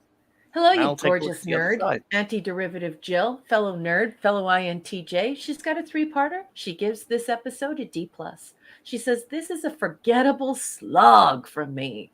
The psychoprojective telepathy was interesting, but I felt it overshadowed and dismissed the potential science plot of terraforming and reigniting a star. Yes, I love you. This is exactly my feelings. It was also JT Kirk's exact feelings. We love you, Jill. 2 of 3. It's a great character development for Jake, who proves to be empathetic with a high emotional IQ, which will be related to his future. Dun, dun, dun. Plus, Cisco and Jake in general. Yeah, it's nice to see positive images of men. This is why I'm attracted to science fiction. In science fiction, people are people, and they can be good and they can be bad. And yeah, anyway, I love it. By the way, 3 thank you, Larry, for gifting memberships. Gifted one Clobberin Times membership. Thank you, Larry. Thank Larry, you so love much. you, honey. 3 of 3. Why couldn't Gideon set the shuttlecraft to remote control unless he wanted to free Nadell? Also, why can't her species divorce? No explanation. So literally everything that annoyed me also annoyed Jill. I love you, Jill. That is Wow. exactly how I felt. Well, you know something? Before you do that, I'm so shocked that Katie Carr called for the claw bowling. She's going to get a claw bowling. I got it because, you know, Katie Carr asked for it. Now, do you want the special, super, really wonderful claw bowling that everyone hates? No, don't Or put the the normal hater one? one. Ah. All right, we'll put the normal one. Well, how about the second one? All right. I like the other one better. Well, I don't have Play the the old one one. you like. I took the old one off. No, this is going to get everybody pissed off if I play the other one. So we'll just do the Miles one. Crap. Oh, Miles. Crap. Oh, Miles. Crap. Oh, Miles. Crap. Oh, Miles. Crap. Oh, Miles. I'd the like special- to apologize to everyone for that. I did not put that up. Max wants the special club bowling, but maybe later, I promise. Oh, Max. Max right. deserves it, though. I mean, he's been, you know, I'll right after these reviews, you'll get it. Go ahead. He's milking it for all it's worth. He's just milking it. Go for it. All right, let's do it. Enigmatic Drop Bear, the erudite bear, a great friend, a great crew member. I just love you, Edie. He's got a 4-parter here, and he gives this episode a D. He says, let's start with the positives. The scenes with Jake and Ben were touching, and reigniting a son with an evolved Genesis device is intriguing. Totally agree. Yeah, hey, Nerdporio Lifeform. Good to see you, dude. Hey, Nerdporio. 2 of 4. The rest of the episode, on the other hand, is a bit of a debacle. The psychoprojective telepath that goes ethereal when emotionally distraught. Give me a break. Right? Fenna, as a character, had all the substance of the non-corporeal entity that she was. I know. It's a fair cop. It is, because they kiss. Anyway, 4 Well, of 4. Nadell's who wouldn't kiss commitment. her? Pardon? Who wouldn't kiss her? But yeah, okay. But she has physical form. Anyways, at least have it happening in Cisco's mind or something. We want sci-fi. We don't want science fantasy. Nadell's commitment to Gideon to not manifest Fenna was nonsensical, given Fenna's invocation is stated as involuntary. That's right. She can't control it. How does an apparent genius construe such a fallacious agreement? Yeah, and I don't buy it. The way that they changed this character midway through. He was charming, he was wonderful, he was brilliant, and you would definitely imagine him as being, well, there's a reason why he's been married so many times. He's a sweetheart. He's charming. People want to be around him. So the whole thing doesn't make any sense at all. And like Jill said, I want an explanation as to how their relationship fell apart. If he was, you know, a douchebag from the beginning, she wouldn't have married him. And I don't buy that he makes recipes for her. This is the writing team taking a step too far, treating us like kids. I don't like it. And that's all I have to say. So I'm going back to the live tab. Well, I got to tell you, Max Redstone, you know, after what he's done, you know, I feel like I owe him. Because, you know, so Max, this is for you. Everyone, I apologize, but Max, you know, what he did, for you all saw what he gave us, the present he gave me that was so kind of him that we at the beginning of the show that we showed you. So I just want a warning right now to everybody. And everybody else out there. Plug your ears, baby. I'm plugging my ears. By the way, if you want to blame somebody for this, he's in the chat. And his name's, I won't tell you who he is, but his name starts His name with is Clam Pizza. His name is Clam Pizza Mark D with the C. So here we go. This is for you, Max Redstone. Everyone, please forgive me. Clamorin, Miles. Clamorin, Oh, don't you Miles. Clamorin, Oh, then drink more. Miles. Clamorin, if you can see Clamorin, you'll come with me. Okay. Head desk. Head desk. I Head desk. apologize, my friends, but that was for Max. D. Bud Martin, why are they Blame doing him. this to us? Eric Kate just sent you a gift, and Mark Oh. D with the C. We have to cover our ears because of your sea tongue loving butthole. Let's get through these quick so we get to the next episode, folks. Did you start it? Or I'll get to it. What? Eric? You said he sent something. Pardon? You said Eric said something. Yeah, he Oh. did. He sent you a gift. He's a sweetheart. Oh, thank you, Eric. Well, I'll take care of that, and then we'll get to the. We got to get these reviews out of here. Oh, thank you. Sorry. I'm sorry. I apologize. It's Mark D's fault. Blame him. He's right there in the chat. Kick him with the shins. Shin kicks.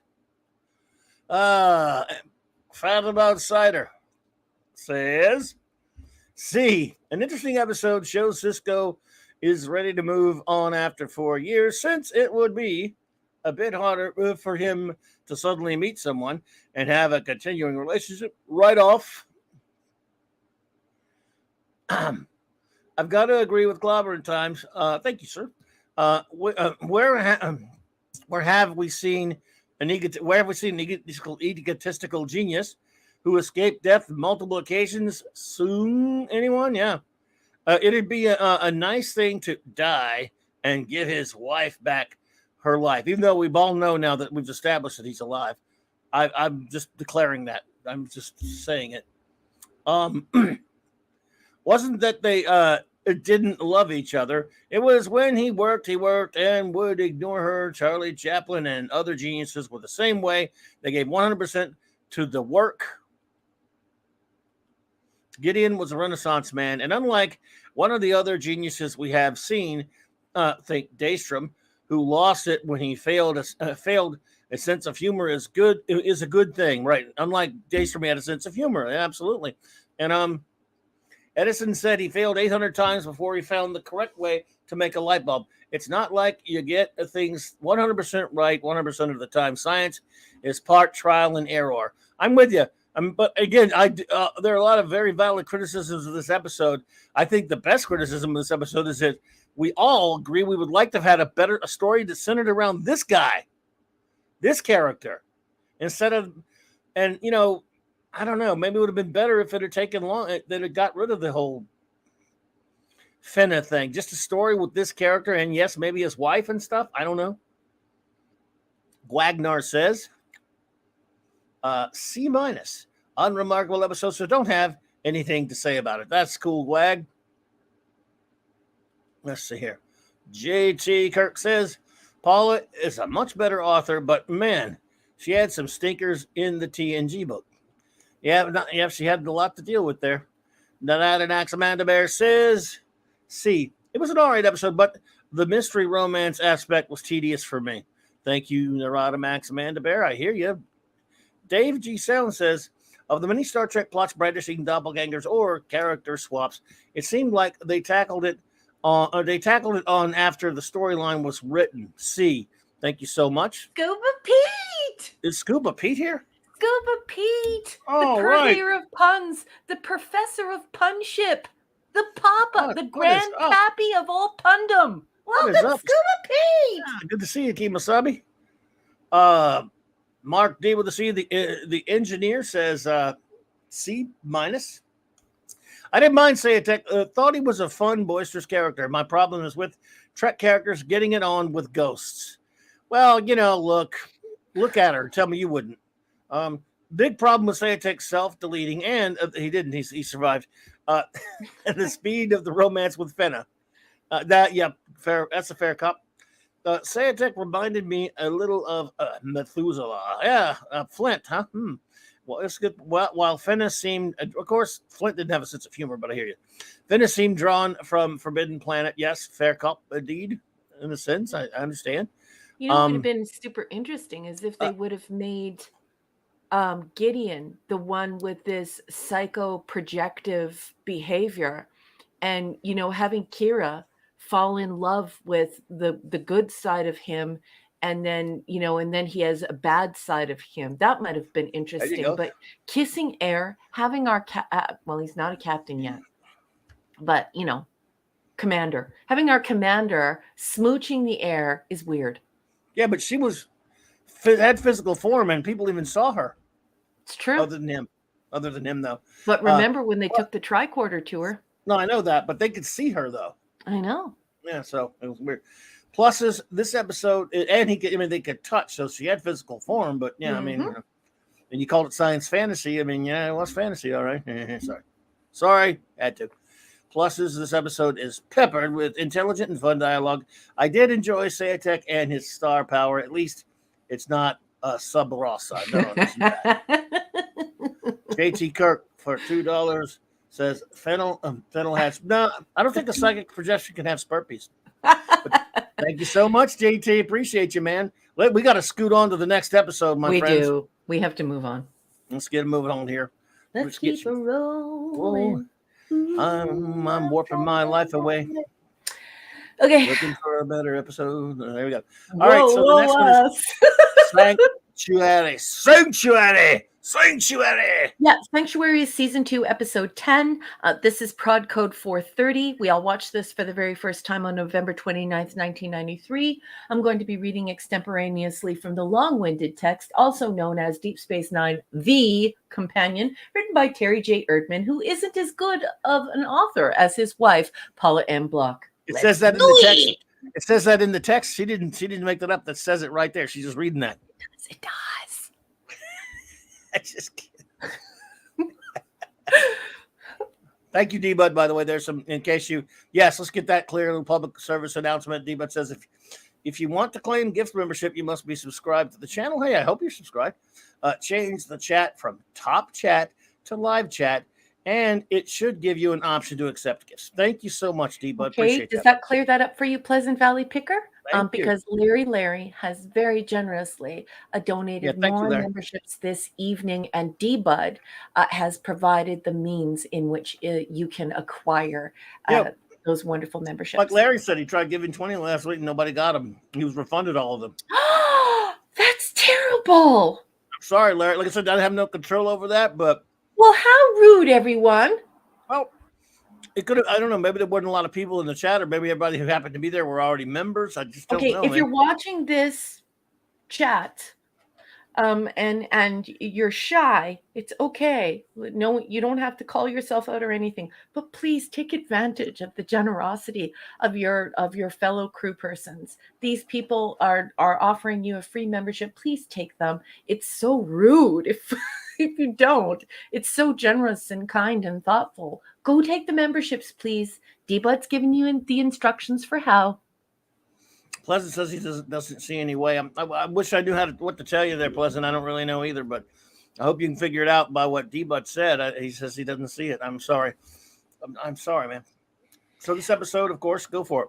Okay, from page 104 of Deep Space Nine, Companion. No article. One day, when Kira finds herself increasingly frustrated by the foot-dragging tactics of Bajor's bureaucratic provisional government, she is sidetracked by the plight of 4 refugees rescued from a disabled vessel that has passed through the nearby wormhole. Although unable to communicate initially because of difficulties the station's universal translator has with their language patterns, the humanoid aliens seem to trust Kira, so Sisko assigns her the task of looking after their needs. Kira keeps up a flow of dialogue with the group's apparent leader, a woman named Hanique, eventually providing the translator with enough data to make sense of the alien's language. Hanique is quick to take advantage of this development by explaining that her people are in desperate need of aid and that there are 3 million of them who must be brought through the wormhole to receive it. In meeting with the senior crew to discuss the predicament of her people, the Skreans, Hanique expresses surprise at seeing. I'm seeing stuff up on the marquee. Is there anything you want to do, hun? No. Okay, I'll keep going. All Oh, no, you're screen. good. Okay, honey. All screen leaders are women. Men are considered too emotional to handle such responsibilities. Hanique explains that she's not a leader, just a farmer who was lucky enough to find the wormhole, which Screen myth has predicted will lead them to their legendary home, Kentana, a planet of sorrow, where the Screens will sow seeds of joy. Cisco offers to help the rest of Hanique's people find their way to the wormhole and to find a new home. As most of the Screen leaders were killed by their conquerors, the Tigrorans, who were themselves conquered by the mysterious Dominion, Kira suggests that Hanique greet the incoming Skrias as they arrive at the station. A short time later, the Skrias opt to make Hanique their leader, entrusting her with the task of finding Quintana. Although she worries that she might not be up to the task, she sets about trying to locate the Screen homeland by using a chart of the Bajoran star system. In the meantime, not all the Skria are having an easy time assimilating into the station's milieu. There are thousands of them wandering about, enjoying their first taste of freedom. And as Quark points out, they are looking at everything and buying nothing. In addition, their appearance is distasteful to some. They flake, shedding little pieces of skin here and there. The over-emotional nature of males like Hanique's son, Tumak, who reacts badly to one of Nog's practical jokes, doesn't make things any simpler. When Cisco finds Draylon 2, an uninhabited planet that looks ideal for resettlement, he expects the Skrias to be overjoyed. But the Skrias have made a discovery that excites them much more.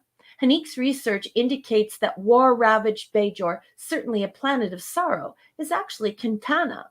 Bajor's provisional government considers the Skria's request for immigration, but ultimately rejects it. Adding 3 million refugees to Bajor's already beleaguered population would be too much of a burden. Hanique argues that her people would take care of themselves, growing food in uninhabited regions of the planet. Uninhabited regions of the planet that would feed both Skrias and hungry Bajorans. But the Bajoran ministers reasons that if Skria's crops were to fail, Bajor would have 3 million additional mouths to feed, a prospect the planet could ill afford. Hanique turns to Kira for support, but Kira sides with the minister. Bajor is not Quintana, she explains, hoping Hanique will opt to take her people to Draylon 2. Later, Kira tries to explain her decision, but Hanique is not interested. She feels Kira has betrayed her. Their strained conversation is interrupted by communication from Cisco. Tumak has taken a ship and is heading toward Bajor. When Hanique arrives at Ops, Cisco asks her to talk her son into returning. His ship has a dangerous radiation leak, and if the leak doesn't harm him, the Bajoran vessels ordered to prevent Skria's ships from landing on Bajor may. But Tumak refuses to respond, even to his mother. Instead, he fires on one of the Bajoran ships, which returns fire. The Bajoran weapons miss Tumak's ship, but ignite the radiation leak, blowing up the Skria's vessel. With no other choice, the Skrias sadly prepare to depart for Draylon 2. Kira wishes Hanique good luck, but the Skrias woman tells her that the Bajorans have made a mistake based on fear and suspicion. Ruefully, she admits that Kira was right. Bajor is not Quintana, and departs, leaving Kira to ponder her words. So, what'd you think of this episode, boss? Well, this is really not what I care much. The kind of thing I really care that much about on Deep Space Nine or any kind of show. This is definitely we do this every episode. We say something is science fiction or it's not. It's not, but that doesn't mean we always say the show a good drama or whatever. This one's heavy-handed and preachy, and I actually thought that actress was really good in the role of what's her name, the guest actress. Apologize for not knowing her name. Um, no, I don't have a lot to say about it. I just didn't care for it. All the preachiness and all the. This is an example there, and it happened a couple of times on Deep Space Nine for me, honestly, where the show got a little preachy. And I understand it, but it's more of a, and I don't mean this in a human politics way. Just it's space, it's outer space politics or whatever. It's Boss? Federation, Missouri. Yes. I'm sorry to interrupt, but there was a stupid, noisy motorcycle. I don't know what's gotten into everyone. I live in a quiet neighborhood, so there are all these motorcycles whizzing on by, and they're quite loud. I didn't want to. That's okay. I muted my mic, but the woman's name is Deborah May, boss. Her name is Deborah May. We thought she did a fine job. We just didn't really care much for them. Don't have much to say about it. I don't have much of a review. I just never really found this particularly intriguing. Hit all the notes, like, showing the crap with what's his face, Quark being bigoted and Nog being bigoted, and then it's just immigration and stuff doesn't particularly. It interests me in real life because it's an important thing to talk about. On Deep Space Nine, not so much. So I don't have a whole lot for this episode, one way or the other, and we'll let everybody else handle it. Now we'll let you handle it. Go with your notes. Oh, Eric K., I love motorcycles, but I like crotch rockets. I absolutely love crotch rockets. I think they're gorgeous. Like, I like super quiet European bikes. I'm not a big person. I'm not a person who's big on the stovepiped bikes that are super, super loud. The ones where, like, if a police officer were nearby, the person would get a ticket because it could damage your hearing. And that's who's driving by tonight. So these aren't sexy Ducatis and handsome men and sexy Ducatis. These are like super loud bikes where it's like, get a muffler, you D-bag. Anyway. Oh, you have a Ducati? Okay, one day you have to take me for a ride on your Ducati. Ducati that is a sexy bike. That is a panther in the jungle. That is a gorgeous bike. Okay, anyway. By the way, Classic Comics, I'll definitely save your review there, but we have not called for reviews yet, anyone. So please. No big deal, but just let you know. Okay, so here are my notes. Varani is Niles Barris, the trouble with tribbles, right? Everybody? Niles Barris. Varani, you see him and you're like, where are the tribbles? What are you going to say about the grain? And First Contact, Screens. Yep. Although that's by the way, William Shallert. By the way, William Shallert is a great actor, and he lived a long time. Yeah, and I think one thing that I think is kind of weird is that in the show they call them Screens, and in the text they call them Screa, which was odd to read. Anyways. Okay. This is a lovely display of the universal translator, and this aspect of the show is excellent science fiction. Right. This idea that the more you feed a linguist or a linguistic algorithm with information, the more it can decipher and decode a language. So I love that aspect of it. Too bad we didn't have more of it. Matriarchy, a female-dominated society. And then I wrote, moves right into cultural commentary on immigration, xenophobia, and religion, and certainly prophecy. We have a great deal of objectifying men, saying they're very useful after discussing coitus erectus. That's a dinosaur. Kidding. There's no marriage, only bonding with multiple men. I like that idea.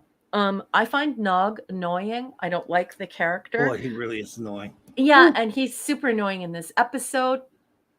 Hey, yep. Zax is here. Zax. Hey, sweetheart, you've been missed. And then we move into a story about refusing refugees. Then I wrote in my notes, Hanik is cruel to Kira for no reason. One huge mistake happens in the closing scene. We see the doors close on Hanik, so there should be no reflection in the airlock. But when the camera view turns to Kira, we see in very plain view Hanik's reflection in the airlock door glass. So the really bad editing there.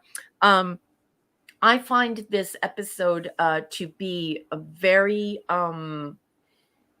overbearing. It's very heavy-handed. I sort of find it infantilizing. I do find it very didactic, and I don't enjoy that. I don't enjoy somebody, admonishing me for my views, and they don't even know what my views are. So that authorial voice and that tone that is taken is, I don't like it. I don't appreciate it. So I think it's a little wasted here. I think that it's not nuanced. I think it could be nuanced, but it's not. We wind up when we're still building our relationships with these characters that we love, and we want to believe in them, and we want to think they're good. We're seeing that they're all sort of portrayed as bad, and that there's evil in all of them, and I think that's a lot to accomplish in a television program. In fact, I'm going to come right out and say, as a professional editor, that is too much that transpires in a very short period of time on a television show. And so I think it's best to leave sociology to sociologists. I think it's best to leave social science to social scientists. When you start to get yourself into a position where you believe that you can be hegemonic, you can lead people, you can edify people, you can scold people and shape how they think and feel. There's too much going on in this episode. They don't spend enough time with it. It's too heavy-handed. It insults my intelligence, and I don't enjoy it. It's just not an enjoyable episode. I don't like all the prophecy and religion stuff, and Bajor is basically a disaster zone, a post-war disaster zone, and taking on 3 million refugees is a preposterous proposal. And the way that they make it seem as though it was heavily considered and stuff, that's nuts to me. Like, in my mind, that's tantamount to let's say there's a famine in a country and everyone's starving, and civil war breaks out, and you have all these factions, and something really awful is happening, like what happened in Darfur or what happened in Ethiopia. If 3 million people decided to come from Europe and just say, look, like, we need to hang out here, we're going to live here now, why would we do that when we're seeing people starving to death? In this episode, they use the word famine. Famine means bloated stomachs, children starving, malnutrition, disease, open sores. This is a post-war society. So the entire idea of these screens coming to Bajor, and then sort of making it seem as though Bajor is xenophobic and they're pushing away refugees because they're ignorant and scared, I think is a step too far, and it's stupid, and it doesn't even help you get out that social science, that commentary, that armchair critic commentary that you're trying to create, because no one would believe that. When people are in a famine, literally dying, starving to death, like in Yemen and Ethiopia, they can't take on 3 million more refugees, and then those refugees become incredulous when their demands aren't met, especially when those people aren't starving. They're not in a famine. So anyway, that's what I think. I don't like the episode. I think it sucks. And in fact, well, we'll save that for later. All right. Well, let's see here.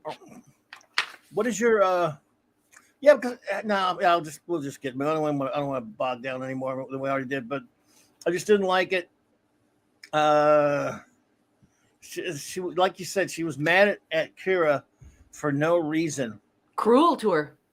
And cruel to her. Like, I mean, even though Kira was honest with her about what she believed, it wasn't Kira's decision anyway. So, yeah, and what I think what would have been better is if the writers would have made it so that those two could be friends, and she could turn around and say, I wish that we could develop our friendship further. I'll be on Draylon too. It didn't work out the way that I wanted. Hey, they found you a planet. They took you in. They helped you out, and they found you a planet. And you're going to act like this about it. I don't think we need you as part. If you're going to act like that, it's not like you just got turned away. They were helping the Federation, and even was helping them go to another planet, which is what they wanted. Boo hoo. Yeah, this isn't like like a not comment. This isn't like a commentary where you have like a first world nation and they don't want these refugees just simply because they're xenophobic and terrible. Where that this is 1993, and so everyone needs to see the socio-historical context here and realize that you just don't throw around the word famine willy-nilly and then get angry with people who are literally have open trying to help sores you. and are But yeah, starving to death because they won't take you in and help you. They're already starving to death. And I really love that the Bajoran minister turns around and says, but if you did join us and started starving to death with us, well, there is no way in the world we wouldn't help you. We're compassionate people. We would yes, be there for you. So this whole idea of the writers of this episode saying there's a post-war famine. There, most of the planet has PTSD. There have wounded. There are people missing limbs, and everyone's starving to death. But let's throw 3 million people at them. The Federation should have stepped in and said, no, like we can't do that.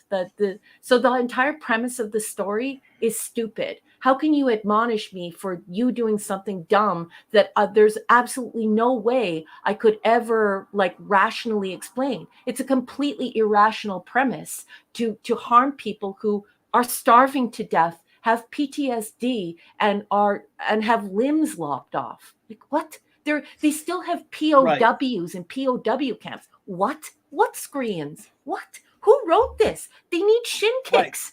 But only that, again, inside the writing of the episode itself, you wrote these people. First of all, you feel sorry for them and all this stuff.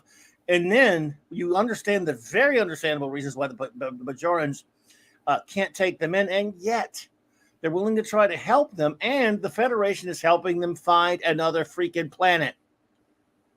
Yeah. Okay. How about showing some gratitude and just saying, look, we can't go take over someone else's planet, but we're going to get our own. Where's the downside here? And Hanique should have said, "I look forward to building relationships with They're Bajor pathetic. since Draylon 2 is so close, and it's in we're so close. We're going to be neighbors, Right. and we'll help you with your famine as soon as we get set up. We look forward to helping your starving people with a bounty of food that we can produce, that we will make on this new paradise planet." Remember, Cisco describes this planet as very fair, very warm, very inviting, with especially temperate and gorgeous long growing season. So the entire premise of it just makes the writers look like idiots. They really are. They are idiots. This is not the first nor the last time that I have complaints about a Deep Space Nine, which I love the show, but there are episodes like this that get heavy-handed. Yes. But anyway. And if you're going to get heavy-handed, at least make some sense. Like I don't want to re-victimize people with PTSD who are missing limbs and starving to death with open sores in POW camps. Hello? Who wrote this? Hello? Is anybody is this microphone on? Do you know what I mean? Clubby. Absolutely. And thank you, Eric Gay, for the $2 super chat. Appreciate you so much, buddy. Can the club only handle this much manure? We will see. We will see, buddy. So what is your rating of Sanctuary? D. A what? D. Yes, I got a D also. D. And I'm being kind. Oh, I'm being kind too. I think I'm being generous. This could be close to an F, but I'm being nice to it because there are worse ones, but I mean, maybe not. I don't know my bunch. I'm gonna just be charitable and give it a D. No, hell, screw it. I'm exercising captain's privilege right now. I'm giving this one an F. I don't blame you. The hell with this garbaggio. Anyway, all right, just what the hell. So, all right, everyone, please, if you would, start your reviews. Number one will be on those, and I will bring in some Max Redstone entertainment. All right. So here we go. Max Redstone, Sanctuary by Max Redstone.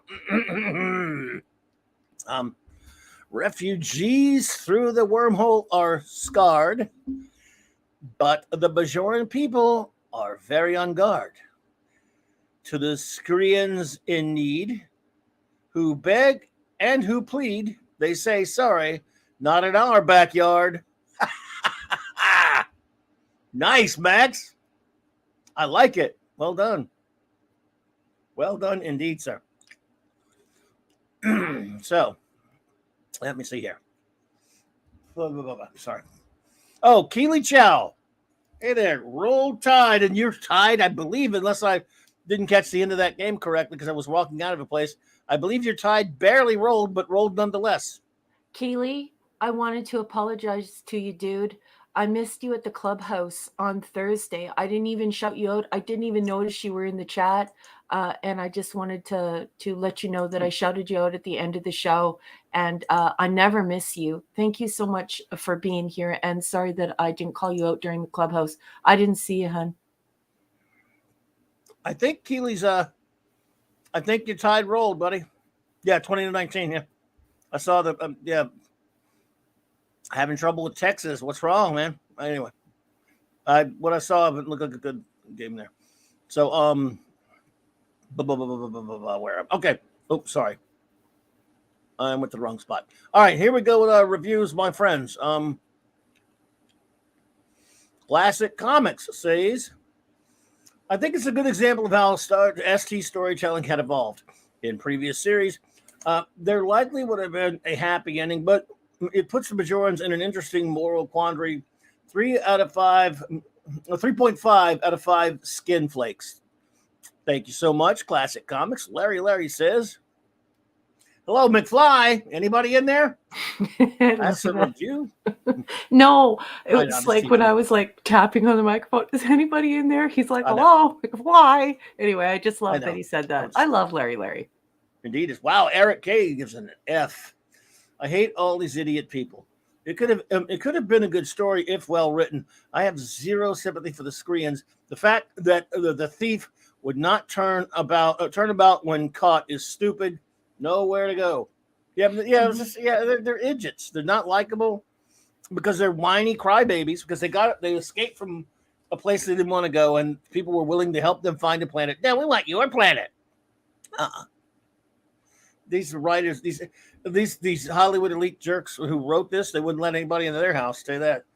Well, and the thing is that it opens it up to asking why the Federation hasn't cured the famine on Bajor. Where are all the replicators? I mean, everybody's shouting this in the chat, and I agree with them. That's another reason why I give it a D. You know, the whole time I'm sitting there thinking, so why aren't the Skreans offering this relationship with the Bajorans to fix the famine if they're so great, if they're such a wonderful people dealing with these awful, horrible Bajorans?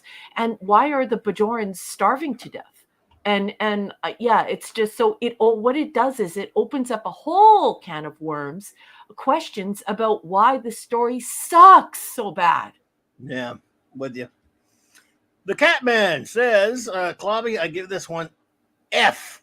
Hated it big time. I cannot blame you one bit, my friend. Wagner always goes with a D-. So are we to infer that the theme to DS9 is a composition by the Bajoran musician Virani? I actually like that idea. I guess so. It was cool to see William Shallot there, the classic actor. Finds an outsider while the man gives D. But interesting trivia, Tumak was Andrew Koenig, yes, son of Walter, that's true. Minister Rosehan was Kitty Swank, Armin Shimmerman's wife, and one of the names in Odo's office was Tix Plick. Yeah, not the Mr. Mixias Piddlet. I thought that was funny. If there were better writers, yeah, that it worked. I think Phantom. If you had another one, I don't see it, but there it is. Okay. We got introduced to ungrateful aliens, but we want your planet. We want your planet? Did they come from the wormhole or from the SSJ Universe 2022? I don't know. I'm not sure. JT Kirk says D+. 6 strangers show up at your door saying they looked at some bones and saw your address as their new home. Your house is small, your cupboard's bare, and your wallet empty. Bajor is you. I see Mhm. no moral problem turning these people away. Heck, Exactly. why not make your own prophecy saying these people can't settle on your planet? Yep. This plot holds up like wet tissue paper. Yes, sir. Well said indeed. Also, JT Kirk also says, I'm no 1990s sci-fi 24th century Kardashian fashionista, but yeah, that dress was hideous. What was Garrett thinking? Yeah, what the hell, Garrett? Damn. I like the way that JT Kirk just expressed that because, I am liberal thinking and liberal minded. So for me, even if you try to unpack the political stuff here, and you get into that, which I won't, there's no defending re-victimizing people going through a famine. So I have no idea what the writers' room was thinking. This is just absolute. This is a gong show, no matter It what sucks. your beliefs are, because you wouldn't do that to people starving to death. That's a very dumb plot. That's dumb. That's a dumb premise. Dumb. Also, walk up to the house of any of the people that wrote this episode. Say, hey, you have a nice house. Can you take me in? I'd like it. And let's say, well, I'm so rich. Here's a, I'll buy you a house. No, I don't want you to buy me a house. I want yours. Wait a minute. I just offered to buy you a house because I'm a zillionaire here, and you don't. That's not good enough. You gotta have mine. Yes, yours is so. I'll buy you a really nice house. No, I gotta have yours. Shut up. Here we go. Yeah, well, that is yeah. an issue. They do. That is a valid point you're making there, Clobby, because they really do hand them a way better planet than Bajor. Yeah, I think too. This is ridiculous. It was the episode's so stupid. I'm going lower than an F. I'm revising to F minus. D minus says the great Lord Thoth. I'm also being kind. Worst episode of the season. When I was rewatching, I went and did something else.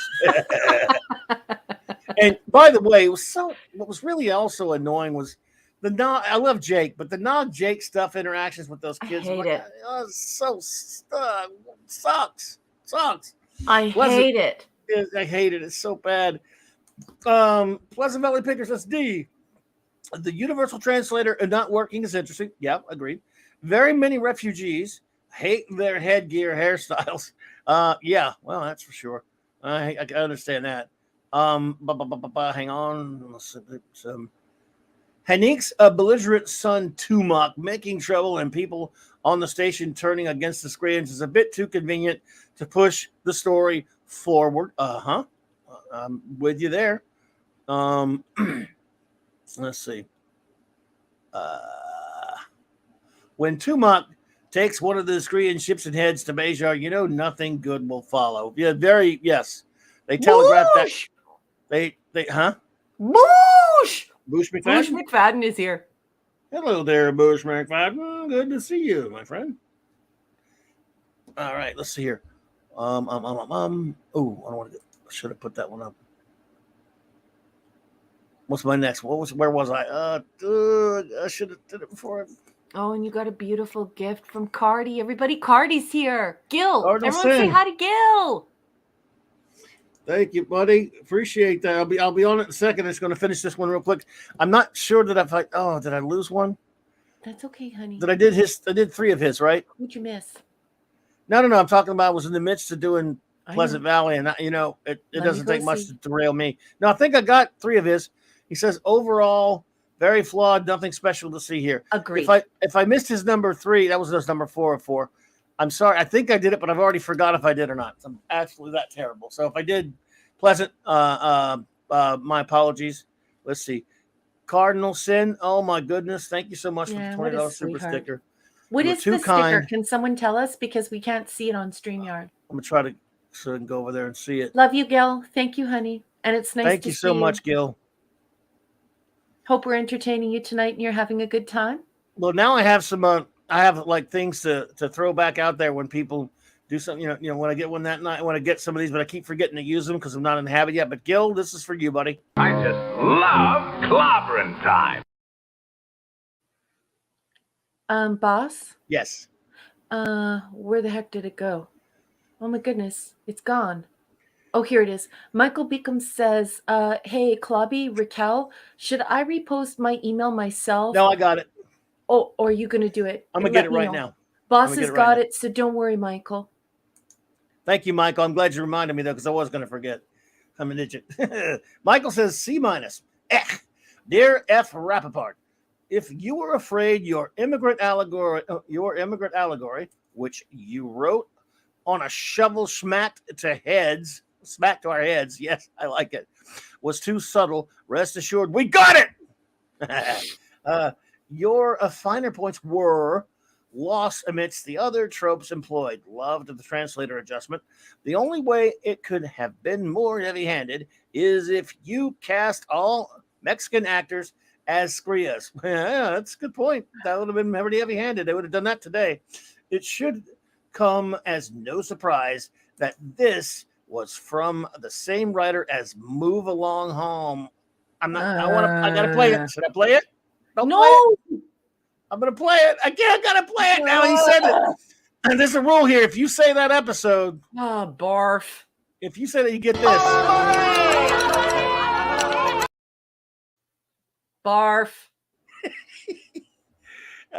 Move along. Let's see. Move along. Screens should have asked Cisco if he knew of the game Chula, and then cried, "There you go!" Add that word, Alan Moraine, while leaving. He wrote that before I even knew he wrote it. Dadman just walks through the door. Dadman Clan, I love you. Dadman buddy. Good to see you, bro. All right, the great Max. Dadman. I hope you and the family are doing well, bro. Oh my What God. happened? Who the hell posted that rule and when? I missed it. I just made it up. Right? I Eating just Granny made it Dropper, up. drop the shin kicks, baby. Drop them all. All the shin kicks.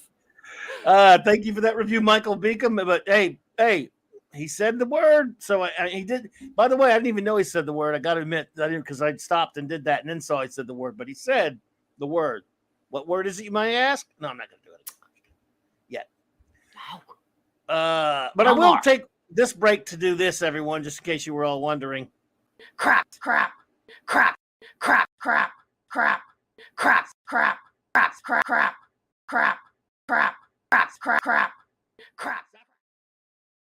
I think it was clap only time, didn't you?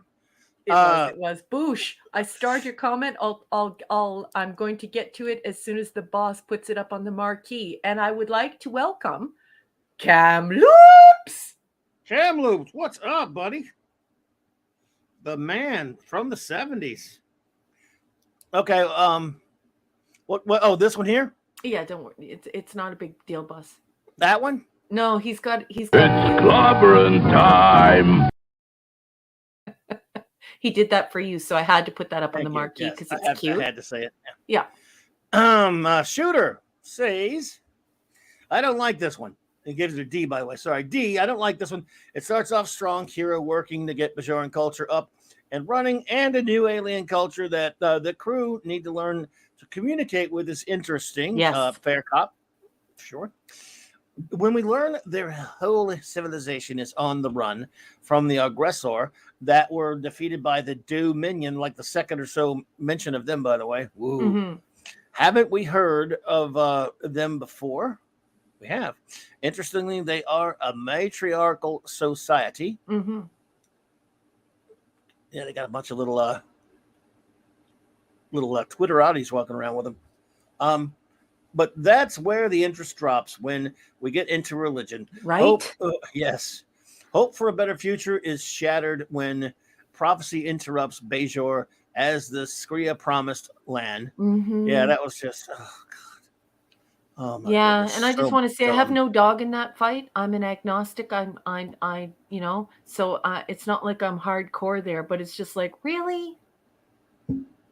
Yeah. How did you, they didn't really give a good explanation of why she even thought that was whatever that promised land crap. Yeah, get out of here with that story.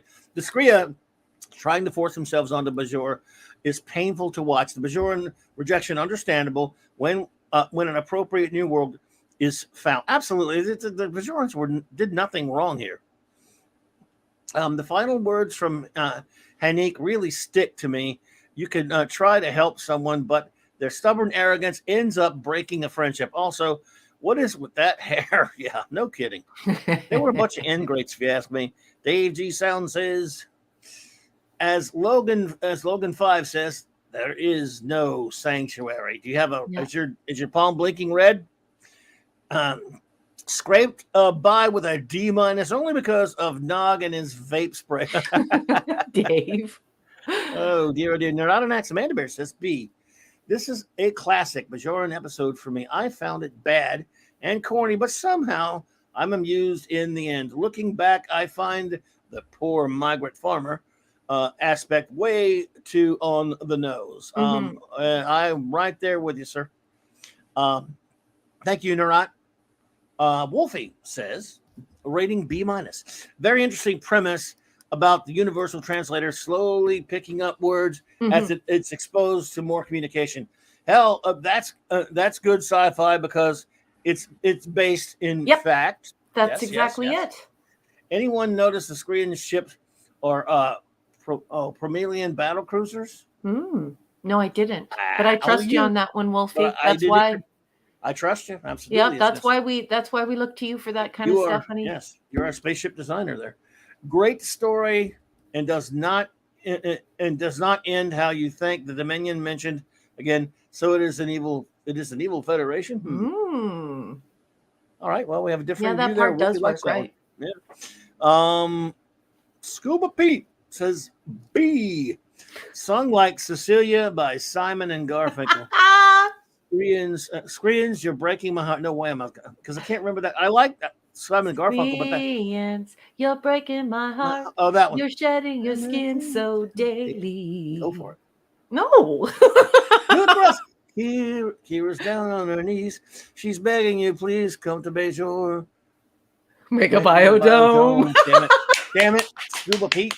Well done. Thank you, sir. Love you, Scuba.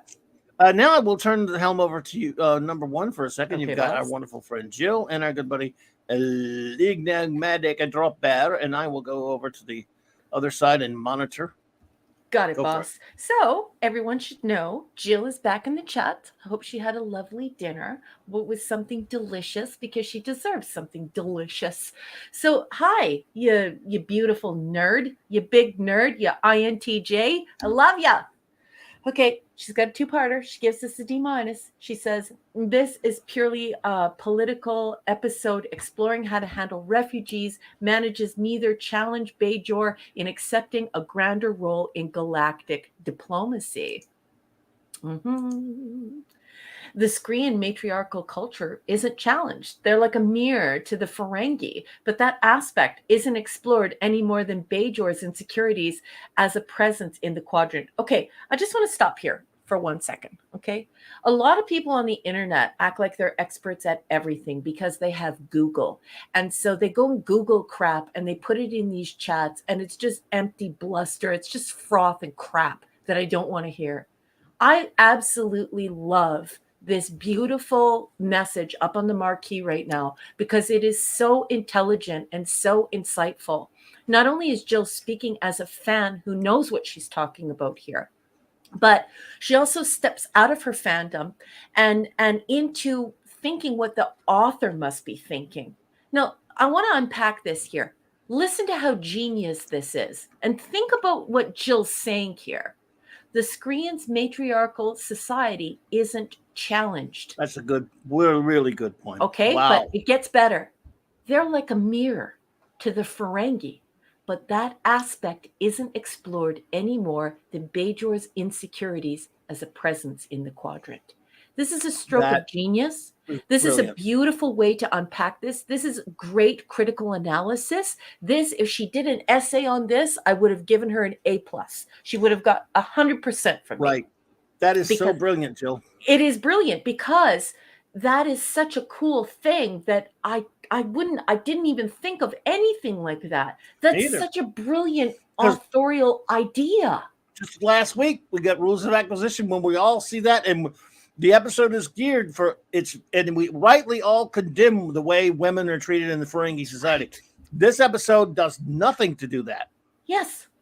Wouldn't it have been great if the other way around. Hanik would have been confronted by Quark and they would have had it out, and we would have explored what it was like to meet these immovable objects that are opposed to one another. And Jill, this is such a great comment.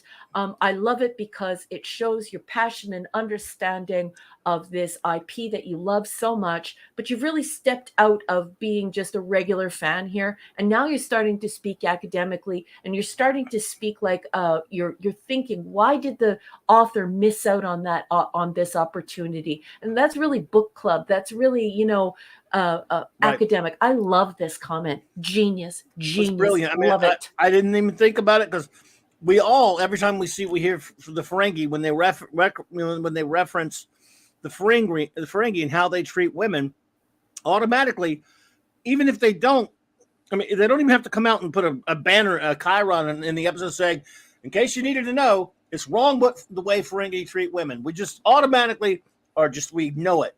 Mhm. But they have episodes later of Deep Space Nine, for example, that talk about how wrong it is the way they treat women, and we're known to condemn it, but they do nothing for the other way around. Shoes on the other foot. It's women controlling men the same way, and it's fine with these people. Mm-hmm. Yep. And those two immovable objects that oppose one another so ferociously, they don't meet. And there was opportunity for that. So that's brilliant. You can hand your essay in at the end of class. That is 110%. I'm giving you 10% extra for your next essay. So, you deserve it. It's great. Head of the class, apple on desk. You're the best. Love you. Okay. Enigmatic Dropper. Midnight's Oblivion. Welcome. Good night. Or, hello. I can't see, so I'm over on the starred column. Enigmatic Drop Bear, the erudite bear. He's got a 6-parter here. He gives this episode a D+. He says, this episode deserves plaudits for taking on such a controversial subject. The twist in the conclusion was thought-provoking, but disconsonant or disconsonant? Disconsonant? I don't know. Disconsonant? No. Disconsonant, I think. Disconsonant, yes. Anyway, that's weird to read on a cold read. Enigmatic Drop Bear, your agonizer, please. It's Wait a minute. Nearly 11 o'clock at night. Are we punishing ED? All right, No. here we go. Leave him be. Agonizer, please. I love that sound. I actually like that he adds I know, unexpected vocabulary because, there are over 1 million words in the English language, and we use precious a few of them. We use we don't even use a fraction of our vocabulary, and we really need to because of a cumulative connotation. I've seen him use that word before. Yes, but when it occurs in a sentence and you're not expecting it, you're cold reading it at 11 o'clock at night, you ask for someone's agonizer. Yes, true. I mean, I can read it in my head. He has but been properly reading it agonized. out loud, shin kicks. No, kidding. Yes. Okay, so with Bajoran context. Let's go to 2. 2 of 6. An oppressed people that lived in servitude for centuries, fleeing as dispossessed and homeless people in search of a promised land is unoriginal, but was probably chosen as a narrative shorthand. The Bajoran government's decision was quite understandable, especially within the context of people recovering from a brutal occupation and dealing with substantial socioeconomic challenges. Yes, and they use the word famine, and that's when you just completely disconnect from feeling any pity for the Skreans. They look healthy and they're not experiencing famine. 4 of 6. There was something incongruous. Good night. Sorry, 1 second. She's leaving. Go ahead. That's okay. About 3 million people, apparently backward people, taking 2 spaceships in a coordinated exercise to find the eye of the universe. Yes, they're played off as these farmers that don't know anything, and yet they have these ships, and they can also take over guarded ships on a space station with a public. It's not even a military facility proper where they wouldn't be guarded. This is like a public space. So I totally agree. Good night, Katie. We're glad you're here. By the way, nothing to apologize for, Edie. You know, we're just Yeah, we're just kidding totally around. razzing you. It's just You like put a sorry everyone thing in there. yeah, and when you read for like 3 or 4 hours, like No, this he's show, you're cold reading for 3 or 4 hours. You feel like a nincompoop if you miss a word or you screw something up. You know. Anyway, I love you, Ed. Don't worry about it. Yeah. We're just Surely teasing these you. people are more than just simple farmers. Exactly, right? Just the logistics involved in getting 3 million people into space and sustaining them whilst coordinating such a search is incredible. Yeah, exactly. And it's so funny that you show your scientific mind there, because your science fiction mind is saying, what? Screen is probably a play on scoria, possibly inspired by the ground pumice used to make the screen makeup. This is something I know absolutely nothing about. Wow. Okay. Oh, and he double posted that. Okay, so that's something I don't know anything about. If you want to post a little bit more of that in the chat, Wow. Cool. I would be delighted to see you ignite a conversation in that regard. I'm going back to the live tab. Well, thank you so much, Ed, for that. That was a great one. And we were just kidding around. We were just kidding around. I just like an excuse to play my agonizer thing. You know that. Yeah. The great Max Redstone says, F this episode. Wow. Something in me says this was ghost written by Melinda Snodgrass, probably. The Screens are unmindful and entitled space jerks. Yep. A bigger boner than boner in Growing Pains, played by Andrew Koenig. That's true. He's boner. I was hoping that a Waddy would appear amidst the screen crowds to shout, "Don't! Oh, God. I hate you, Max. A real jar of Yamek sauce. A real jar of Yamek sauce. We got here. Said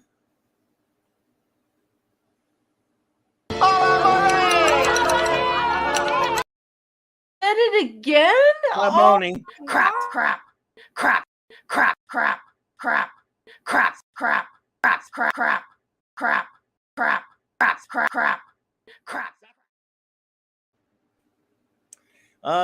Thank you, Max Redstone. Walk my rage around the block. Chris Persia, thank you, Max. By the way, appreciate it. I didn't understand the Bajoran famine angle.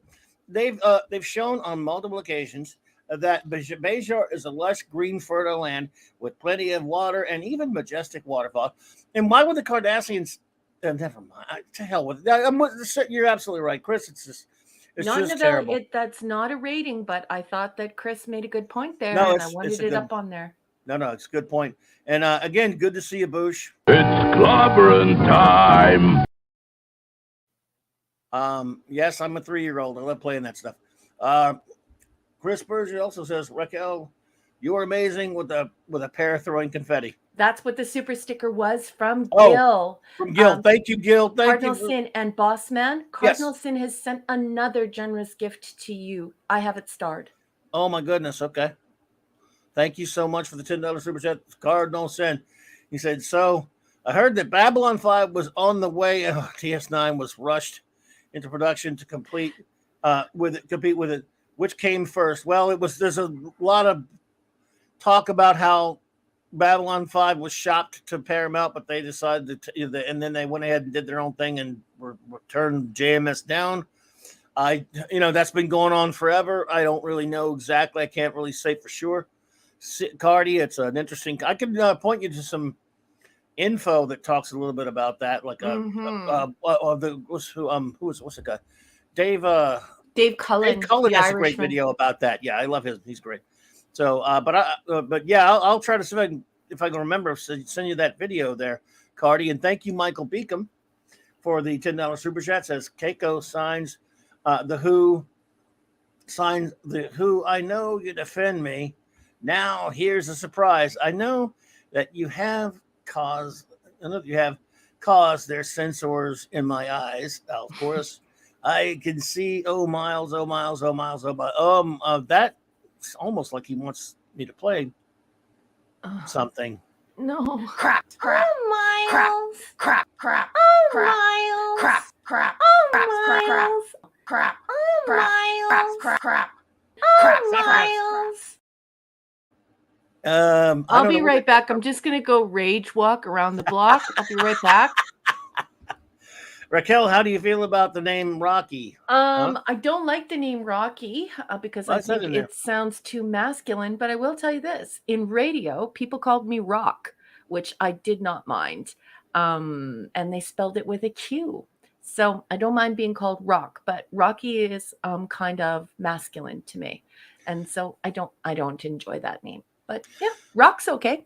Our friend Katie Carr, who I think has left, says, "Forgive me for not lending my opinion so much because I'm so tired." Well, that's okay. It's never a problem, Katie. We just love to see you, so Aw. that's fine. I thought And you she should see that, and I She thought did you put would a want to put that globoni there. up, so apparently she's She not that did, thrilled yeah. about the episode. Yeah, and then she Yeah. said early, "I feel bad. I'm going to miss Rivals, but I'm almost, asleep. So I have to go. Love you and hope to see you next week." I'll go ahead and give my rating of 7.7 out of 10 for Rivals. It's a fun Quark episode. Thank you so much, my dear. I think she's already gone, but thank you. $2 super chat from the great Eric K says, Yeah. "Oh no, I'm sorry, dude." Right, Eric? I mean, is Gotta Chris do- even gotta do. here anymore? Or did they chase Chris away with all this I hope not. stupid Keiko stuff? Hope not. Midnight's Oblivion. So C. This one is right up there with the crappy TNG episode about the Irish. Well, yeah, Right? I don't blame you one bit. Then our final review of this episode, Mark D with a C says D+. Unnecessary preaching in this episode. You feel sympathy for the screens, but why couldn't the Federation provide replicators for the planet? Good point. With advanced tech, the Bajorans and Screens should no longer be suffering. Also a good point. It would have made more sense if the Bajorans kicked them off the planet because they loved clam pizza. And you know what? You laugh, dude, but that just shows how much they bent and twisted everything they had just to make their stupid preaching argument. Not they didn't make an argument, just to preach their stupid crap. I have to interrupt for 2 wags of a dog's tail because I don't want to miss the opportunity of telling everyone to say goodnight to the great wrench of the North, my fellow Canadian, Chris Persia. He says, "I fear I am losing my battle with the Sandman this evening. I will have Go to for it, catch the Chris. rest tomorrow. Have a wonderful evening, everyone. Good night." Chris Persia, Good night, thank buddy. you so much for joining us, for all you do behind the scenes, for helping to promote this show, for just being an amazing friend. I love you very much. Everyone say goodnight to Chris Persia, please. Good night, Chris Persia. Take care, buddy. Oh, and how did things go with your dad? I hope everything went well with your dad. Tell your dad that I said hi. Yes, buddy. But I hope things are going well, bro. Absolutely. It was nice to see Andrew Koenig, aka Boner from Growing Pains. Although it's sad that his character passed away, and he tragically died a few years later after a battle with depression. Yes, he did. Michael Beacom says Briggs Entertainment Tonight did a comparison of the two shows and pointed out that there were over 40 points. Oh yeah, there are a lot. I mean, no doubt about it. I wish Zathras was here for that. Okay. Anyway, again, thank you for those super chats, everybody. Everyone who gave us, you deserve I this. just love clobbering time. Clobbering Times loves you. So, how about we move on to the next episode? Let's do it. All right, let's get to it. So here we go. It's Rivals. Season 2, Rivals. episode 11, There we prod go. code 431. We all watched this for the very first time on January 3rd, 1993. I'm going to be reading excerpts extemporaneously from Deep Space Nine Companion by Terry J. Erdman and his wife, who's a better author in my opinion, Paula Ann Block, is riding second chair on this. It's a little long-winded, but we need to set this up because, first of all, everyone that comes here, well, a lot of people that come here, they want to be able to read a book while they listen to us. They want a book read to them. And second of all, this offers a summary so that everyone knows what episode we're talking about in case they didn't have a chance to watch it. And third, it's nice to have original source material instead of all this crap on the internet that's absolutely totally useless. I don't care about crap that people read on IMDb, which is user-generated crap. And Memory Alpha is is a vast wasteland of verbal diarrhea. So we'll read this, even though Terry's a little long-winded. I'm going to start on page 107. Let's hope he keeps it concise. At a table in Quark's bar, Martis Mazur, a handsome humanoid man, lends a sympathetic ear to a matronly alien widow named Alicia. Alicia is about to invest her life savings in a large mining concession, but she confesses that it hasn't been easy planning all of this on her own. Ever helpful, Martis offers to become her partner, and Alicia seems to be on the verge of accepting when Odo arrives and arrests Martis for swindling an elderly couple out of their savings. Martis shares a cell with an old, sickly alien who laments that he has lost everything he has ever had because of a mysterious gambling device he owns. Activating the device, the alien exclaims in surprise when he sees that he's won, and then he dies, leaving the device in Martis's possession. In a different part of the station, O'Brien is looking forward to playing racquetball in the new court he's built until he finds out his primary opponent will be Bashir, a champion player who's beat the chief game after game. Now alone in his cell, Martis idly plays with the glowing device, winning game after game until Odo shows up and tells him the elderly couple opted not to press charges. Martis heads to Quark's for a drink. However, knowing that Martis is broke, Quark is unwilling to provide one until Martis offers to participate in the Ferengi's little game of chance. If he loses, Martis, he'll give Quark his new toy. Martis wins, and Quark offers a modest sum to buy the device. But Quark's interest convinces Martis that the device is too valuable to give up. Not long after, Martis befriends Roanna, a Bajoran widow who has decided to give up her shop on the promenade. In no time flat, Martis has convinced her to reopen the establishment as Club Martis, a direct competitor to Quark's bar. To add insult to injury, Martis takes on Rom as a minor partner. Dee Dee Myers has given you a very generous gift, boss. Thank you so much, Dee Dee Myers. You were too kind, my friend. Thank you for the $20 super chat. It says, Clobbering Times, thank you all. Thank you for all you do in front and behind you. And you and Raquel rock Saturday night. Aww. Thank you for everything. Best show on Saturdays. Oh my goodness. I'm very humbled by that. I cannot thank you enough, my friend. Yeah. I'm touched by it, your generosity, and we love having you here every Saturday night when you show up. I just thank you, my friend. Yeah, that's very generous, and I'm sending my love to you and your wife, and you guys are just, you're a fabulous part of our crew. We love you very much, and we love hearing your opinions and having conversations with you, and this is a very generous and wonderful gift from my captain. Thank you, Dee Dee. Absolutely. Thank you so much. Clobberanimo!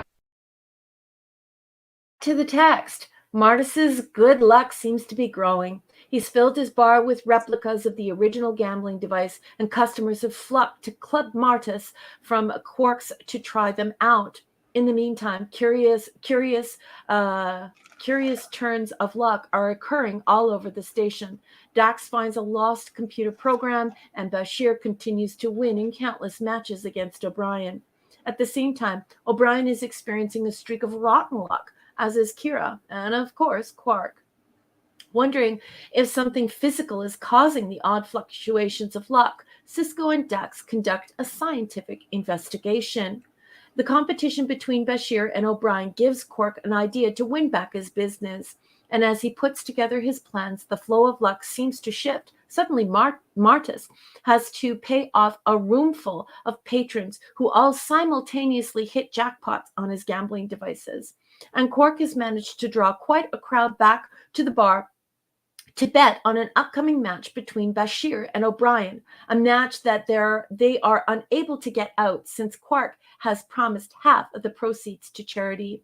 Now Club Martis is empty, and Roanna, suddenly seeing through Martis's charm, closes the business down. In a last-ditch effort to turn his luck around, Martis hands over his profits from the club to Alicia in exchange for a share in her investment.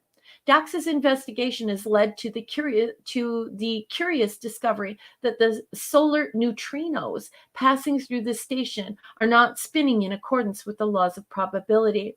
As she searches for an explanation, Bashir and O'Brien begin their match, only to discover that O'Brien can't lose and Bashir can't hit the broadside of a Plagorian mammoth. Acting on a hunch, Cisco and Dax head for Club Martis and conclude the gambling machines are to blame for everything. They destroy them over Martis's objections. Seconds later, Odo arrests Martis on earlier swindling charges. Back in the holding cell, Martis encounters Alicia, who he discovers was actually swindling him. But just as things seem darkest, Quark arrives to bail Martis out and send him away from the station to become someone else's competitor. And that is all I'm going to read from Deep Space Nine, Companion by Terry J. Erdman. Boss, what did you think of Rivals? I like this episode. I think it was fun, silly fun. Look, and I'll fully admit it. I know I'm probably gonna get beat up for this because everyone probably hates it, but Chris Sarandon is one of my favorite actors. I think he is delightful in the role, and he was great in two of the greatest movies of the '80s. One of them, of course, when he says, "Welcome to Fright Night." For real, brilliant as the villain in Fright Night, great as the baddie in The Princess Bride, and he was very entertaining as an Illurian here. It's goofy, silly, fun. This is no science fiction necessarily, unless but necessarily that much. But it is an entertaining character episode, and that's refreshing after that last dismal episode. At least say what you want. It's goofy crap, but it's fun. I enjoyed it. So what can I tell you? So there. Okay. Notes? Squash wars begin between the Republic of Ireland and England. Dun dun dun dun. Uh-oh. Julian is a douchebag. Keiko is finally nice to Miles. She's finally she gives, of course, what she gives him is kind of narcissistic. She gives him this silk scarf with her perfume on it. I mean, that would instantly make me head for the Advil. But yeah, she's finally nice to him. This is an absurd premise. This is 100% science fantasy. Changing probability and luck in human existence, including making people trip on a station, that is dumb. And I actually wrote dumb in yelling all caps, underlined it 4 times, and used an exclamation mark. It's so dumb. I don't care, but it is dumb. And it's the infinite improbability drive, I guess. So anyway, continue. That's all I have for my notes, because I actually don't even want to give this this dumb episode any more wind. Okay. Well, so what is your rating of this episode? It's a D-. Oh my goodness. I'm giving it a B, folks. I'm sorry. I thought it was fun. I like Chris Sarandon. The stuff with O'Brien and Bashir, that was kind of the draggy thing for me in the episode, but it was, I don't know, seeing some stuff between Sarandon and Quark, but I don't really feel that strongly about it. So, Glagnar, have a good night. Good to see you, man. I don't feel that strongly about it, so I really don't care if anyone, I don't understand if you all hate it, but I thought it was kind of fun. Anyway, and again, I don't mind a fun comedy episode. I'll take a stupid so-so comedy episode over that crap last week, shoving propaganda down people's throats. Stupid propaganda at that. So it's me. Anyway, but not, it's not an either or situation. So, all right, go for it, chat. Give your rating. The word's been given. Fire it well. And I will bring us some. Number 1 will take point, and I will give us some. Bring us some. And be kind to me. I read for 4 hours on this show. Be kind to me. What happened? Nothing. Okay. I cold read for 4 hours. Be nice to me. Here we go. Rivals by Max Redstone. Martis and his gambling pods have Quark crying out about frauds. Mr. Mazur's casinos screw up the neutrinos, and that's how he fixes the odds. Wow, you're fire, Max Redstone. Nice. He's on fire tonight. There's Well no done. science in this episode. There's plenty of fiction. There's lots of fantasy in this episode. And There's fantasy. no science in this episode. No, there isn't. Well, it was barely any last week other than the translator thing. Sort of, but anyway. The show is frequently without a little science fiction. Let's just be honest, even though it's got great characters. Midnight's Oblivion says B-ish. Thank you. Not even B. It was B-ish. Yeah, I know. Gotcha. Bish. Yeah, Bish. There you go. Shooter says B-. Not much to say on this one. It's an okay episode. The O'Brien-Bashir competition is entertaining. The probability-altering devices are interesting. Let's see. Magic. Yes, it's magic. It's the infinite improbability drive. Magic. Modest is a change from previous antagonists. Even Keiko isn't annoying in this one, and it's quite supportive Right? of Miles. Yes. Right, Shooter? Yeah. There we go.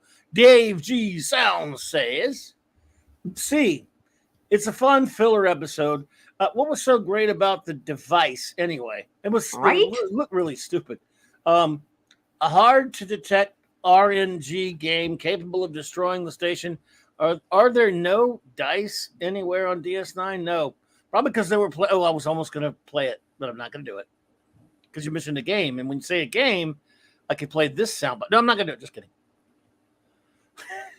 Wolfie says, rating B. Fun episode. O'Brien can't stand Bashir. Neutrino spin direction causes luck. Yeah. I need to get an unlicensed nuclear accelerator as soon as possible. You know something, Wolfie? Red Dwarf was a comedy that had very hard science fiction, but they would occasionally do something crazy. And what they did with the luck virus in a great episode called, what was that one? Quarantine in Red Dwarf season 5 made more sense, even though they were being outrageous with the comedy. The luck virus was completely over the top. It was still better, made more sense than this dumb neutrino thing. JT Kirk says B. Goofy Fun saves it. Limerick. An old lady with large tracts of land. A boy-faced stranger offers his hand. Oh, excuse me. A boy-faced stranger offers his hand. Let me do it. I'll start over because I wasn't expecting a limerick, but it wasn't. And an old lady with large tracts of land, a boy-faced stranger offers his hand. All goes awry. O'Brien's win streak won't die. Dome-shaped toys were ultimately banned. I'm sorry I butchered that for you, JT Kirk, but thank you so much for the review. Catman Don't says, be too nice to JT Kirk tonight, okay? What'd he do? I think I love him with all my heart. I think he's a sweetheart of a man. He's my friend, but Why he's am I not being being bad. Is he being bad tonight? You're going to see. Uh-oh. Does I need to pull out the agonizer? No, Agonizer, please. I'm going to pull out the agonizer on Oh. you. You started this mess. I did. Yes, you. Claudia, I give it a C just because I thought it was a funny episode. Catman, there you go. We could have a little fun sometimes, can't we? Pleasant Valley Bicker says C. Modest device is once again a fantasy element more than sci-fi. Who invented it and why? Yeah, I don't know who invented it. Exactly right. Seeing Quark worry about having competition was fun. Miles and Julian playing racquetball was the best part of the episode for me. Gotcha. Still another meh episode. Too many in a row. Season 2, Sinking Fast, only gets a C. Only gets a C as it's better than the few that preceded it. That's a fair cop. Thank you, Pleasant Valley. Eric K says D because Wesley wasn't in it, and I love Wesley so much that I just don't like any episode without Wesley in it, which means I don't like the entire series because there's no Wesley. Well, Eric, there's no Wesley. I'm sorry. He didn't say that. He said D. Marta's quote, I think everything is a trap. That's why I am still alive. Well, Princess Bride, good one. quoting The Princess Bride. But Chris Sarandon's fantastic and everything, though, man, especially Fright Night. Have you ever seen Fright Night, Raquel? Yeah, I'm pretty sure I have. I love that movie. It's the one horror movie you should watch because even it's not scary, it's fun. Yeah, it's not really horror movie. I vaguely remember it, but yeah. He was great in that. So was Roddy McDowell. Phantom Outsiders and C. When the scammer gets scammed and the probability machine smacks of the LSH curse of the Luck Lords. Yeah, it's got a Legion of Superheroes. I like the Legion of Superheroes reference from Phantom Outsider. You may have rated it a C, but your comment gets an A because he referenced Legion. They're at an Axamanda Bear. B+. I enjoyed this episode. Just be glad they didn't decide to use the luck technology more often. Luck is not technology. Yes. Oh, come on. Of course it is. Oh, my. Here we go. You'd JT flick Kirk. that thing on every single time you were having some type of negotiations with a hostile, Right. foreign government or whatever. It's dumb. It's dumb. And no, it's not science. It's magic. And then look at what you did to my friend. Look at what you've done to my friend. Look at JT Kirk. There were dice on the station, says JT Kirk. There were dice on the station when they played Chula and shouted, they were rolled. I want to die. That's his fault. Don't blame me. I'm just doing what the public wants. Definitely blame you. I'm just doing what the public wants. JT Kirk used to be a nice, normal, nerdy Trekkie. And now, shame on you. Oh, Scuba Pete B. sung Kenny Rogers Gambler. You got to know when Marlis isn't holding. Oh, Brian and Bashir end up folding. That's clunky. Quark loses so much business, his bar defunds. All right, look, if you're going to, it's about time I put my foot down with Mr. Scuba Pete making me sing all perfect. The time. Your agonizer, please.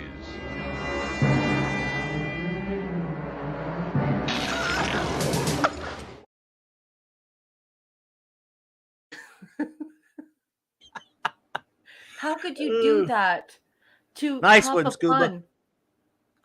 Nice one, Scuba. Max Redstone says C+ spinning neutrinos. Inconceivable. I'm surprised he didn't try and exchange the device for 5 magic beans. P5 and faux fum. This episode was really dumb. It's true. And Michael Beacom, I totally agree. Beacums, don't do it. Don't do it. Don't. Don't. What? I won't. Okay. Here we go.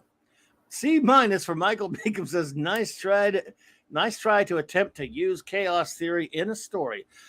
This goes in the piece of the action basket. Yeah, that's fair. Yeah.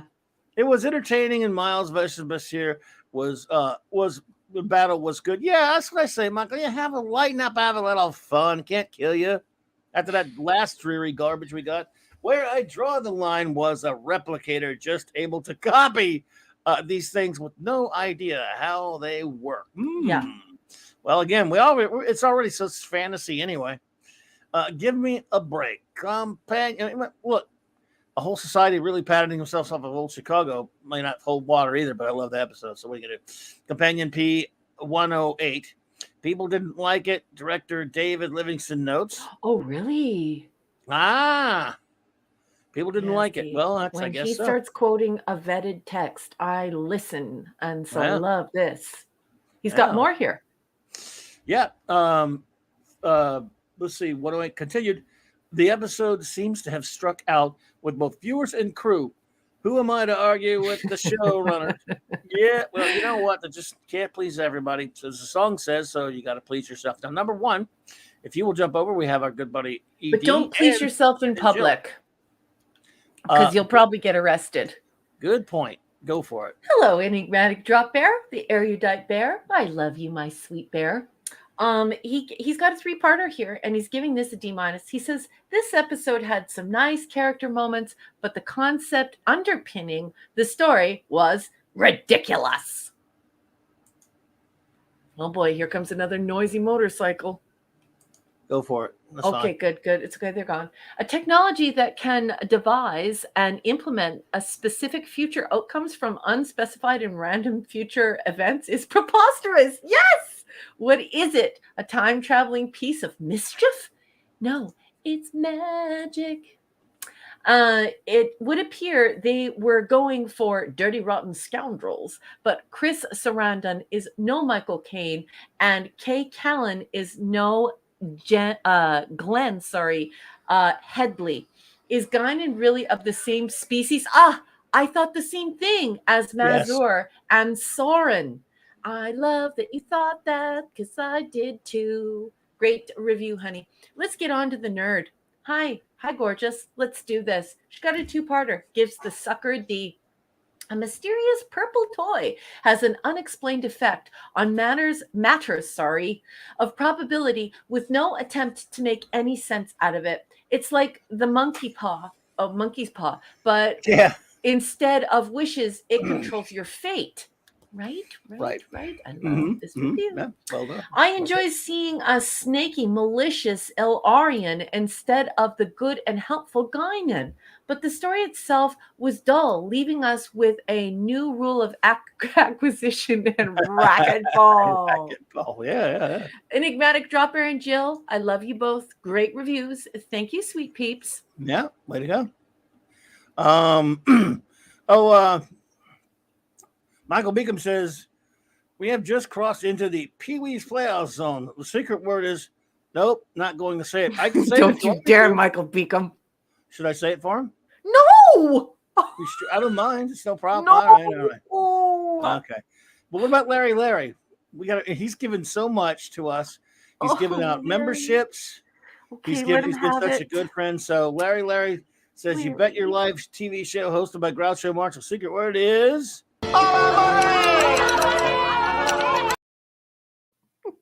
like 100 times and never get tired of it. No, that's too much.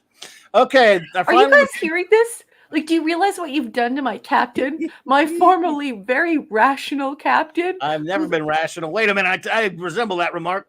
And now look at him. Did you just hear what he said? He could play it 100 times and not get sick of it. That might be my new Look what favorite you've episode. done. Larry. So, our chief engineer, Mark D with a C, says A+++.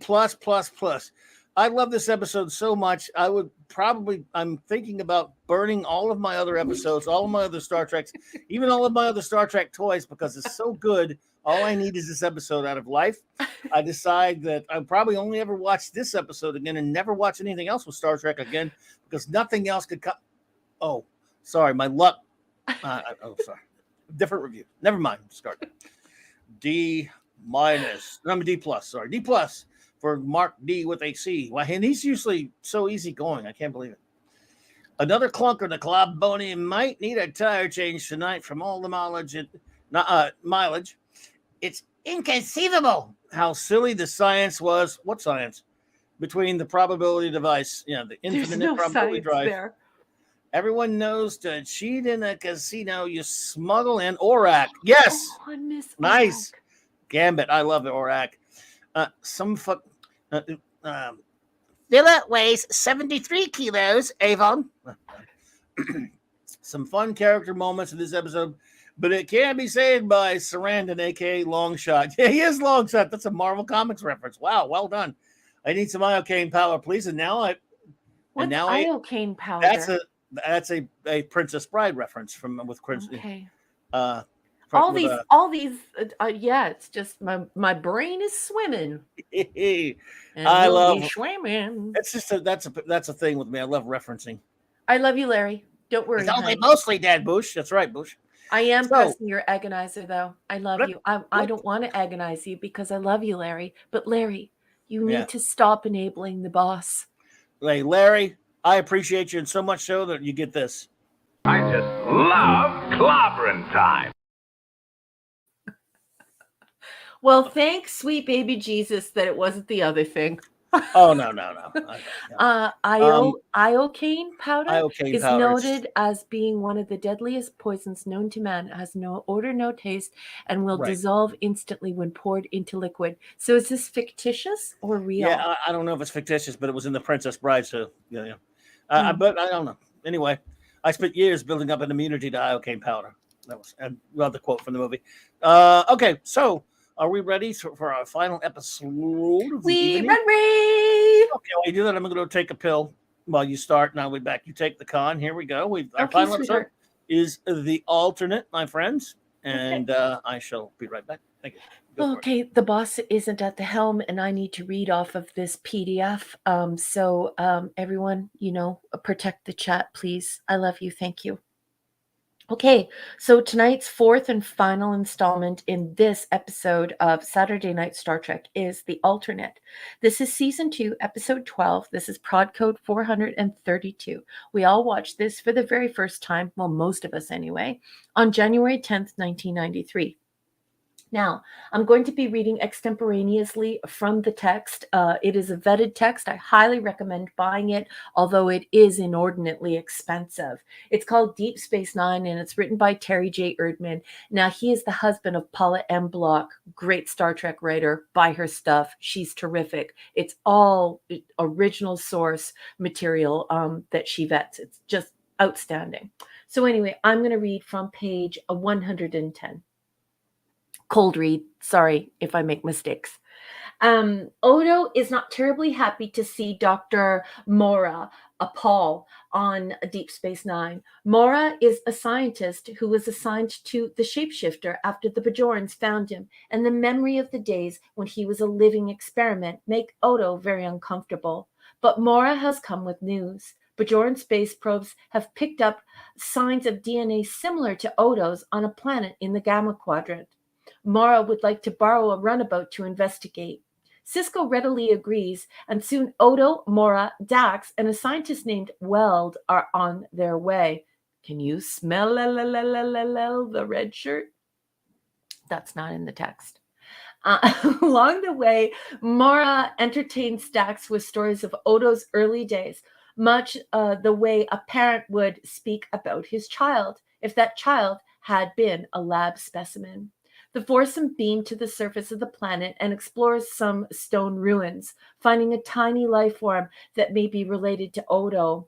As they prepare to transport back to the runabout, seismic activity rocks the planet and releases clouds of volcanic gas that incapacitate Mora, Dax, and Weld. But Odo, seemingly unaffected, acts quickly to get them back to the ship and then to the station. With Dax in the infirmary, O'Brien attempts to classify the life form the group has retrieved, but tells Odo the computer is having a tough time because the organism keeps changing and reproducing. That night, Kira summons Sisko with disturbing news. Someone or something has ransacked and almost demolished the science lab. With the life form missing and no sign of break-in, O'Brien theorizes that the life form itself may have caused the damage, and Sisko orders an intensive scan of the station to search for it. Guessing that the life form exited via the ventilation ducts, O'Brien conducts a search in the conduits and ultimately finds the life form, which appears dead, apparently unable to survive in the space station's environment. That evening, as Bashir studies the inert remains of the life form, he is attacked by a large tentacled creature. He fends it off with a laser scalpel, and the creature disappears into the ventilation ducts. As Odo conducts an investigation, a recovered Dax compares the organic residue left behind from the creature that attacked Bashir to the remains of the planetary life form. They are not the same. But Mora, next page, recognizes the DNA pattern from the new sample at once. Leaving Dax, he heads for Odo and informs the shapeshifter that the sample is from him. Odo protests that he was regenerating in his pail during both attacks, but Mora postulates that he wasn't. Searching for an answer, Odo suggests that perhaps the volcanic gas has affected him after all. Mora knows he's probably right, but he doesn't want to lose this fleeting chance to get Odo to come back to Bajor with him, once again to become an object of study. But that's the last thing Odo wants. At the peak of his panic and fury, Odo morphs into the creature, and Mora flees in terror. Realizing that in some ways he is responsible for the situation, Sorry, more motorcycles, Okay. everyone. We Mora like finds Cisco, explains that the creature is Odo, and offers himself as bait to draw it from hiding. The plan works, and the creature is captured, reverting to Odo. In the infirmary, Bashir works with Mora to cure Odo, eliminating all traces of the gas from his cellular structure. Then Bashir leaves the two old acquaintances alone. Mora apologizes for the way he treated Odo in the past, and Odo, last to forgive, begins to form a genuine bond with his mentor. And that is all Terry J. Erdman has to say about the summary of the alternate. Boss man, what I'm going to turn the con over to you. What did you think of the episode?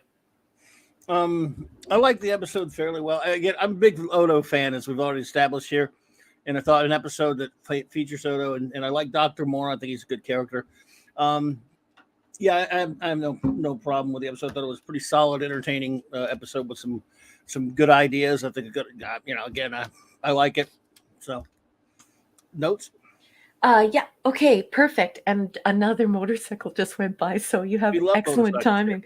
Okay, I don't know what's happening. Maybe there's like a big motorcycle showing nearby. I don't know, but I live in a quiet middle-class neighborhood, so it's kind of weird. Anyway, Right. Odo fashioning his hair after Dr. Mora always raises the question of why all the founders have Dr. Mora Pole's hair.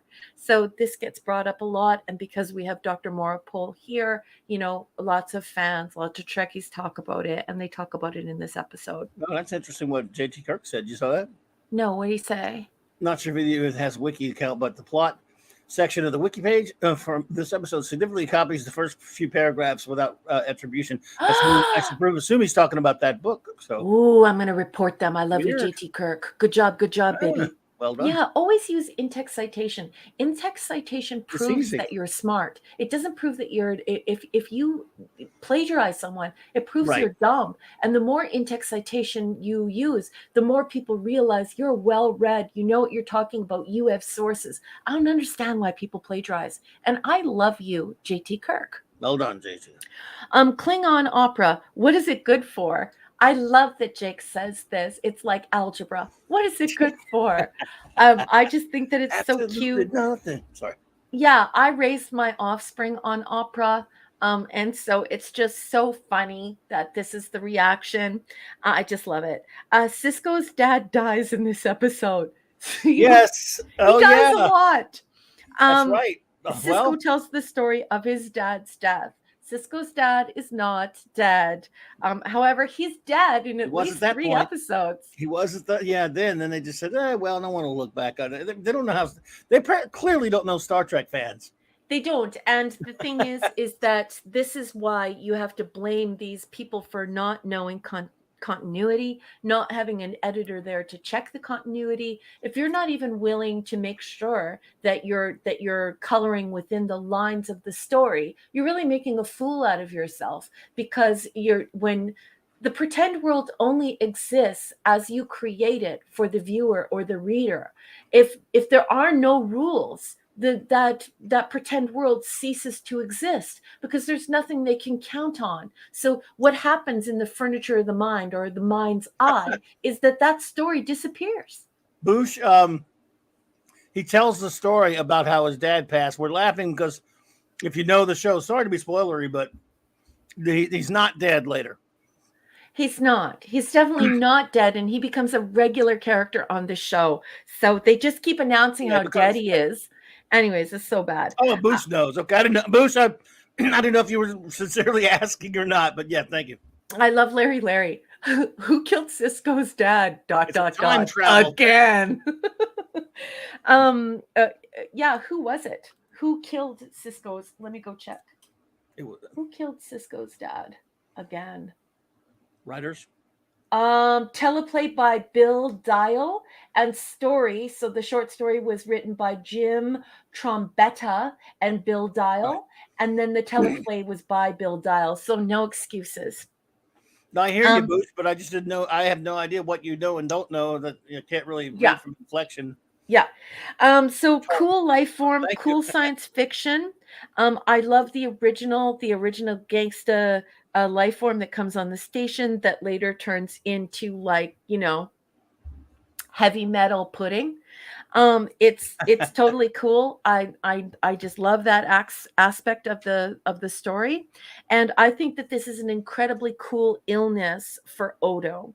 Horn dog Julian can't accept the friendship of a beautiful woman.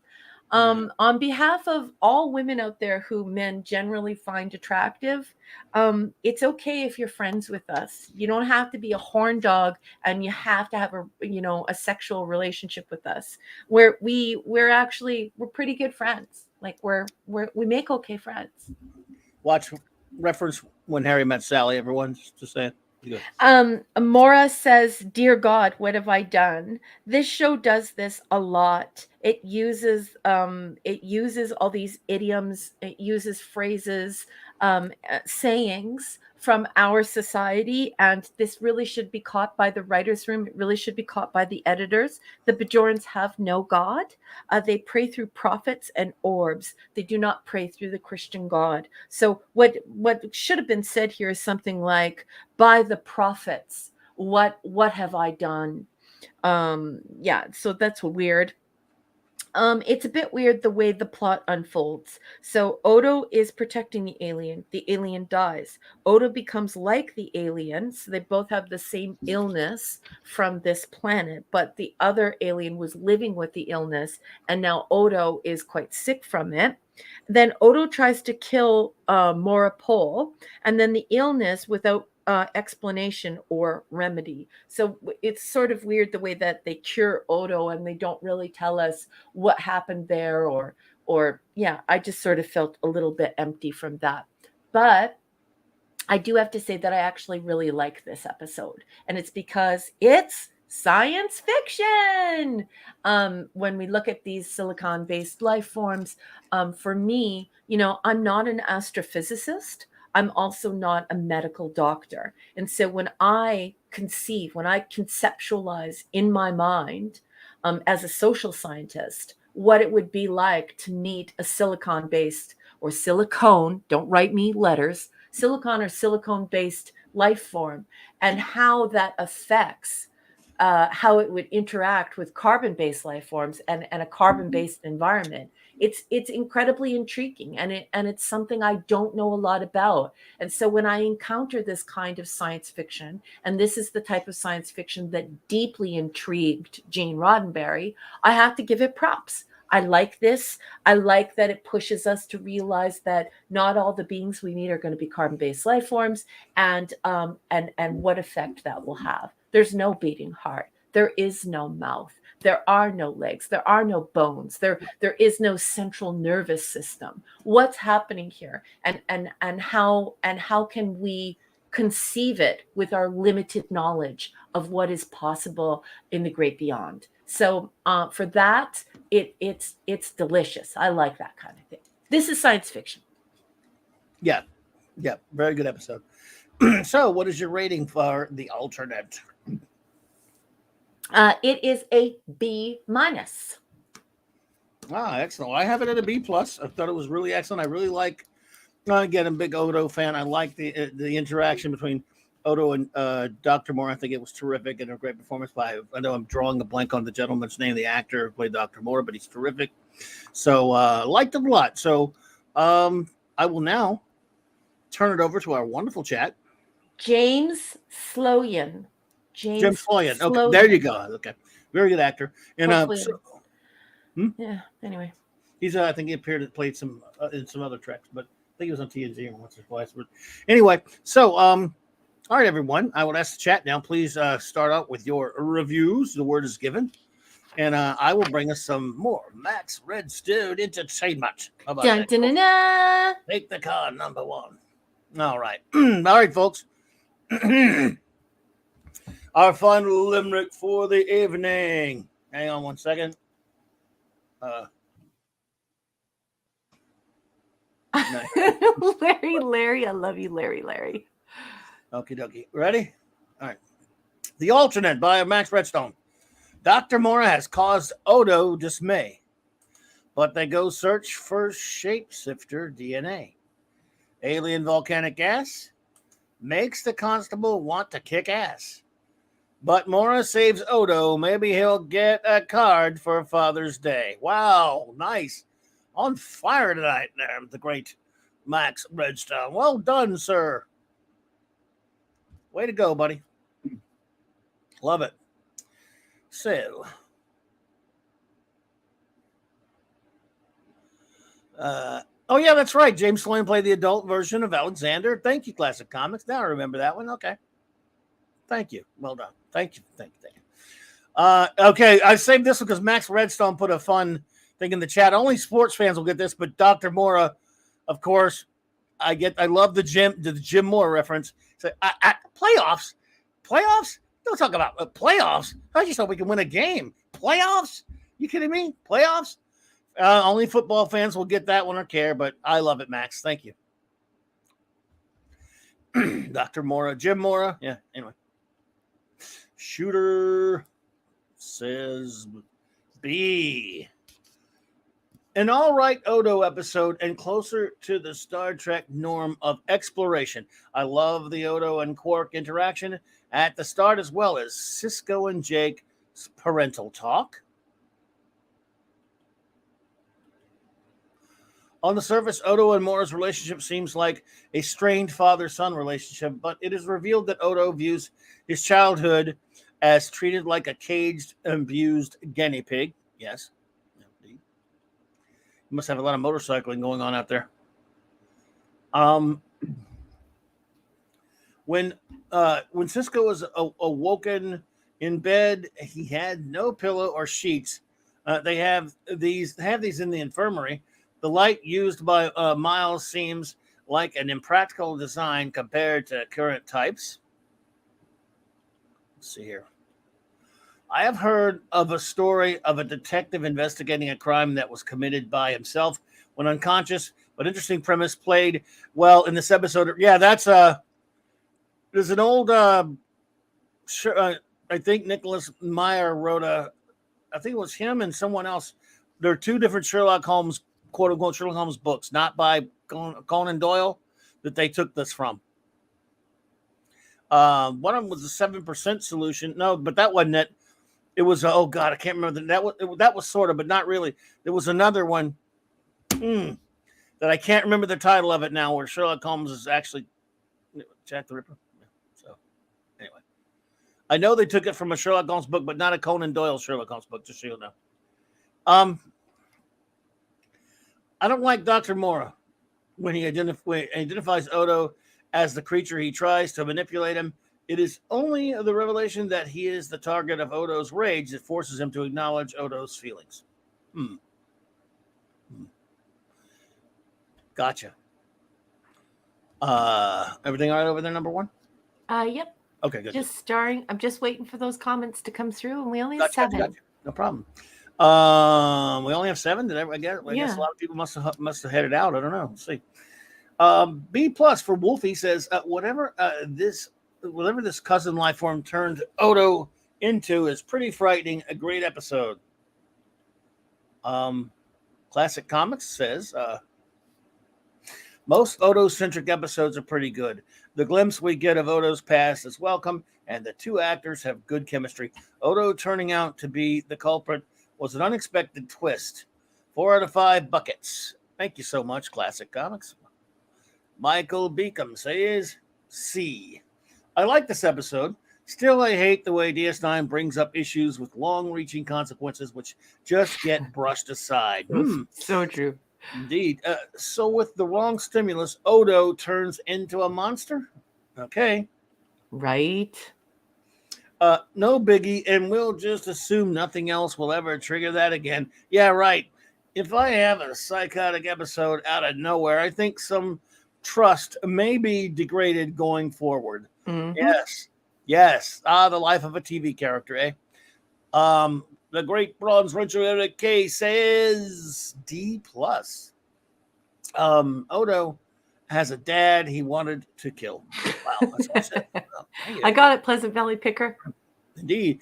The great That 70s Rocks fan, Camels, says A think that's either not an A minus because it's a separator. Remember, so we'll go with A. Odo went on to become an alternative artist known as Yoko Odo, who specialized in albums of post-agonizer screaming. Well, that was just. Well, I'm afraid I'm going to have to ask you, sir, for your agonizer, please. Hey, 70s. Did you know that if Yoko Ono married Sonny Bono, that her name would have been Yoko Ono Bono? I think he probably, he probably did know that. So, yeah, he knows a lot about 70s rock fan. D-Bud says, listening to Yoko Ono was banned by the Federation as cruel and unusual punishment.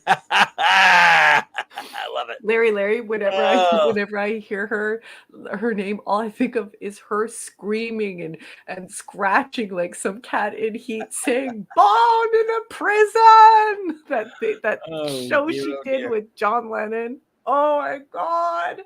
Oh my god. Cringe. Nanatanaxamander says C-. Never been a fan of the Sleepwalker, Dr. Jekyll type stories, but Lab Rat's revenge stories are okay. Thank you so much, Narat. Lab Rat's revenge. Yeah. What a cute thing to say. Like it. Yeah, indeed. JT Kirk says C+. Not a fan of the Mora-Odo relationship.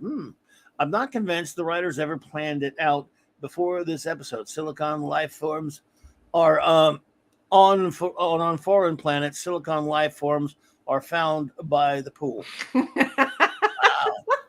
Nice. Phantom Outsideal says, B+, spotlight on Odo, always a good thing. This is also a warm-up to the eventual reveal of the founders and the nature of the changelings. Indeed it is. Michael Beacom says Yoda Odo's albums are played during Klingon pain rituals. They would. That's even Klingons can't be that cruel, right? Max Redstone says B-. Good to see some of Odo's origins. James Sloyan, Admiral Jirok from The Defector, and he was also, like someone said, he was he played an older Alexander.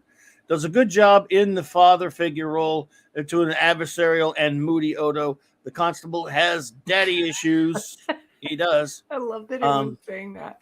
Will this relationship develop in the future? Who knows? Will we just have to wait and see? That's right. We'll just have to wait and see. Pleasant Valley Picker says B. Hey, it's an Odo episode. So worthwhile, of course. Solid world building. Refreshing after the previous three. At last, actual sci-fi. Thank you. Yes, indeed. I'm with you there. Pleasant goes skipping happily through a field of daisies, rejoicing and singing.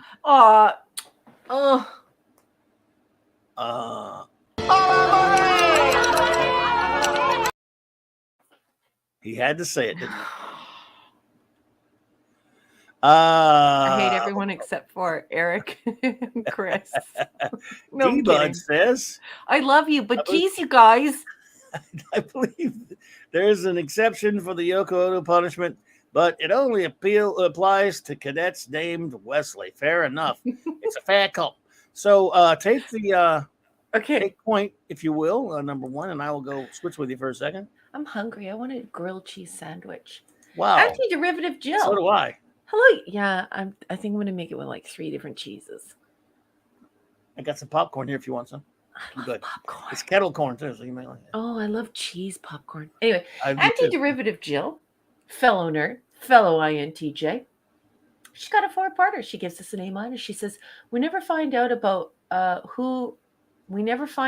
whose remains Quark was selling. Sorry, everyone. I'm tired tonight. I'm a bit of a dingbat. I'm not reading very well. But Dr. Mora thinks he's got research about Odo's origins to rope him back to his lab like Dr. Maddox with data, but more like family. Oh, that's a very, very wonderful observation. That was a funny bit with Odo, by the way, when he was telling Quark that guy was alive.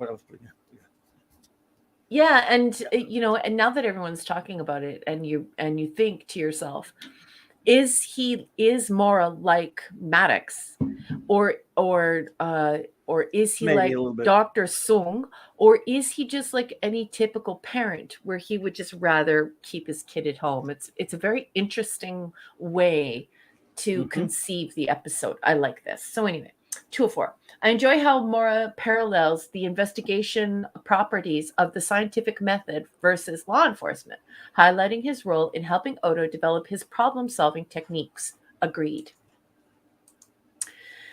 3 of 4. If Mora is supposed to be like a dad, he's not a very good one in the way he tries to guilt Odo with what he's done for him. Yeah, but lots of parents are like that. Or in how he gaslights him to try and make him district his friends. Yeah. Maybe distrust. Distrust, yeah, maybe. I don't know. Then we figure out that the gas from the planet has somehow turned Odo into some type of shape-shifting werewolf. What a great way to describe it. We never learn how this happened, right? And I find that annoying, but at least Bashir admits his ignorance. Yeah, but then in so doing, it's like lazy writing because, yeah, we want to know. Great review. Thank you, beautiful. Enigmatic drop bear, the erudite bear. I'm sorry that I'm reading so terrible tonight. I apologize to you all. Enigmatic drop bear has a 4-parter. He has a C+ here. He says, here we gain greater appreciation of Odo as an outsider and the degree to which he is different, both in terms of his physiology and how he perceives the universe. It poses the question about he wants to be identified. Is he aloof because he deliberately doesn't want to integrate, or is it a defense mechanism because he struggles to fit in? The concluding force field scene was quite poignant, simultaneously a metaphor that juxtaposes revolting against subjugation with the incarceration of an undiagnosed menace. And 4-4, that Odo could unknowingly be the perpetrator of crimes under his purview is both intriguing and alarming and a little disconcerting. Yeah, the fact that we don't, like Jill was expressing, I feel the exact same way. The fact that we are not given any specific explanation as to how they deduced what happened to him and how they got it out of his body, it makes it dubious. Excellent reviews. Thank you, everyone. I'm going back to the live tab, boss. Head on over to the start tab. Laura Carlson. Hey. Welcome. Good to see you. Long time no see. How you been? Yeah, it's good to see you there. Thank you. Oh, you started those? Okay, good. All right. Let's see. Dave J. Sound says C. When I think DS9, this one just doesn't register. It's fine, just fine. How's work treating you? Fine, meh. Odo abuse episodes are always weird to me for some reason. Bring me some O'Brien. Well, you're gonna get some. You're gonna get some loads of O'Brien coming up, sir. Thank you so much, Dave G. Sound. Alaric Harrison says, I rate this a 5 out of 5. He's got 5 popcorn thingies. This episode alternate is often used in remembrance tributes for Rene Aubergenois, as we get some insight into Odo's character and Renee's talent as an actor. He was fantastic. Alaric, thank you so much. Absolutely. And now for our final review of the evening. Our chief engineer, Mark D with a C, who must be in a really bad mood because he's giving some low ratings, and he rarely does. C+. We're slowly ruining him. You know that, right? Indeed, he gives it C+. He says, you won't like it when Odo gets angry. Yes, incredible Odo. Aubergenois, as usual, is great in this, and the give and take with Mora as a father figure, abusive scientist is interesting. Agreed. No resolution was given to the origins of the creature found on the planet. Why didn't they go back to investigate further? I don't know. Odo's condition, turning into a monster when regenerating, didn't make sense. It's not like he was exposed to gamma rays and was really angry. Yeah, he's not the Hulk. Exactly. Nice resolution at the end with Moore apologizing to Odo, asking to be part of his life again. Yes, indeed. Enigmatic Drop Bear and Anti-Derivative Jill, don't be upset that you made errors and you had grammar errors or you left words out. That's okay. This all happens live. What we're doing is organic, and this medium is not conducive to having, perfect prose or perfect communications. This is all live, raw. We do it for 4 hours, and we get tired, and we're typing on little tiny metal boxes. And I love you. The fact that you put any effort at all in helping to enhance this conversation is a huge honor for me, for Clobby, for everyone here. This is great conversation, and do not worry about mistakes. Heck, Clobby and I make mistakes all the time, and certainly I do. I mean, I come here and I read organically for 4 hours, and I make all sorts of mistakes. I love you all very much. Do not be mean to yourselves. And one little quick piece of business here. Max Redstone, that rascal, gave us a picture, and blame him for this scary picture. Oh, no more. What in the hell is that, Max Redstone? My fault, Yoko Ono. It's almost as if you're trying to get me to... Barf.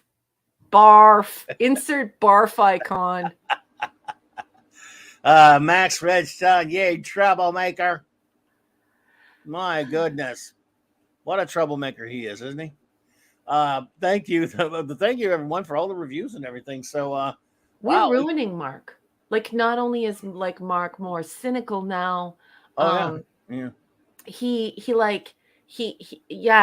Before he used to be like sunshine and rainbows and love and good for all. I am your scoutmaster. Let's build a fire and love. Kumbaya, my lord. Yeah. Kumbaya. Now he's like, this gets a D-. It really sucks. And let's play some annoying clips. We're ruining him. It's our fault. We did this to our friend Mark. We're rotten. Yeah. Bush McFadden is talking about the Hitchhiker's Guide to the Galaxy. I love that. And I know it's from that terrible movie of Hitchhiker's Guide, which was garbage. I love the BBC TV show, and of course, the radio show which preceded it, and then was later turned into albums. And there's books. I can't stand the American movie of the Hitchhiker's Guide. Hate it. But that's just me. And Max. Hey, Max. There's an old Irish saying from my childhood. You're cruising for a bruising, boy. Yeah. Well, Bush, I disagree. I thought it was garbaggio, but you liked it. That's fine. We'll both survive, buddy. We'll survive the disagreement, I promise. But I'm just a big Hitchhiker's fan from, the early 80s when I first got to listen to a couple of the albums, which were kind of taken from the radio show, which was the first thing. And then, of course, right after that, in 82 or 1, whatever it was, I got to see the BBC miniseries, and I loved it. You got a link, Mark D, if you so choose. What? And then, what? What do you mean? Bush, I don't know. I ignored your song. I would never ignore your song. Eric K just sent you a wonderful gift because he's a beautiful human being who I adore. And then JT Kirk is saying, Raquel, can we get an emoji of good sticks like Klon Pigs? They're highly sought in our chat. They have many different uses. Okay. But yeah, Boosh, look, we just don't, you're not the only one that likes that movie. I know a lot of people that do. I just hate it. So, but I fully admit bias towards the TV show. I just love the cat. And look, that movie has some one great actor. It has Alan Rickman. Alan Rickman is not Marvin. He's one of the greatest actors ever, but Stephen Moore is Marvin. Anyway, that's just me. But, I'd rather watch the BBC miniseries any day. Do not worry about grammar, says the great Eric K for $5. So much on YouTube. We are typing everything out, then trying to shorten it to 200 characters. Sometimes it comes out funky. Yes, no biggie. Yeah, that's right. I mean, Sam Rockwell's a great actor, but he's just not Save 5 People blocks for me. I mean, that's Mark Wing Davey. But hey, Boosh, look, you're not the only one. I just hate that movie. Okay, I just realized what J.T. Kirk was talking about, because those Klon Pigs, those are waddy sex sticks. Okay, I'll get them done. What song were you referring to there, Bush? You missed a song or something? I don't understand. J.T. Kirk, I'll get that done right away. Okay, honey. That's cool. I hope he heard you. Yeah. But no, you said Bush said you missed something. I don't know. Oh, during Mark's Mark D's rating or rant or something. I'm not sure what it was, but sometimes we can't see the chat all the time because we're doing a lot of other things. I read quite a bit. We try to see it. But I read quite a bit here, and so does Clobby. And then Clobby had to step away to take medication, so we don't ignore anyone on purpose. But yeah, it happens. I'm sorry if I missed something that you've sent me. If you'd like to send it again, I'd be happy to engage with it. Oh, there we go. There we go. We got Jill sent it, so there we go. And then we've got J.T. Kirk asked for this. I'm just writing down J.T. Kirk's request. And Boots was a new member, strumming my dax with. This is the Fugees, right? Strumming my dax with his fingers. Yeah. Singing my life with his wharf. Kira me softly with his song. Kira me softly with his song. Anyway, that's well terrible. Done, Boosh. I like it. Four hours later, folks. Yeah, it's 11:30 at night. Kudos, Boosh McFadden. That was well done, sir. I like it. Yeah, I like it. Well, nice. So that was a very cool request. Yes, indeed. Roberta Flack, you youngin. I love you, Larry. Mark D with the C was a man. Hello. Yeah, what would happen? A lot of radio series when it was first on BBC Four. Thought it was, yeah. Oh yeah, look, the radio series was fantastic. Boo says, many Trek puns, painful. But this request by J.T. Kirk is a cool idea. Kira got run over by a screen. Is that going to be a Christmas song? Kira got run over by a screen on her way to Bajor Deep Space Nine. So, anyway. Oh, that's good. Keep going. Ooh, no way. Hey, Grim's here. Right, the rest of the song. Yeah. Hey, Grim. Hey. So what you got? What's up, dude? Oh, I got my Deep Space Nine Playmates all fixed up. Damn. Fixed the battery compartment tonight. Nice. So, that's nice. Wow. My Bluetooth headphones not working, so that's why I was scrambling to get a cable. So I'm trying to. I'll be away from that one. Hang on a second. Here we go. Yeah. It's pretty cool. Here, let me grab my mic. Kira got run up in by a Siri. So that's cool, man. Like it, love it. Coolness. That's a Playmates. Yeah, that's. I gotta hang that from the ceiling. Cool. I guess it's been living in the basement, but I should hang that one from the ceiling. I suppose I could just get some fat chopsticks. I think I might do that. I'll adapt them. I will.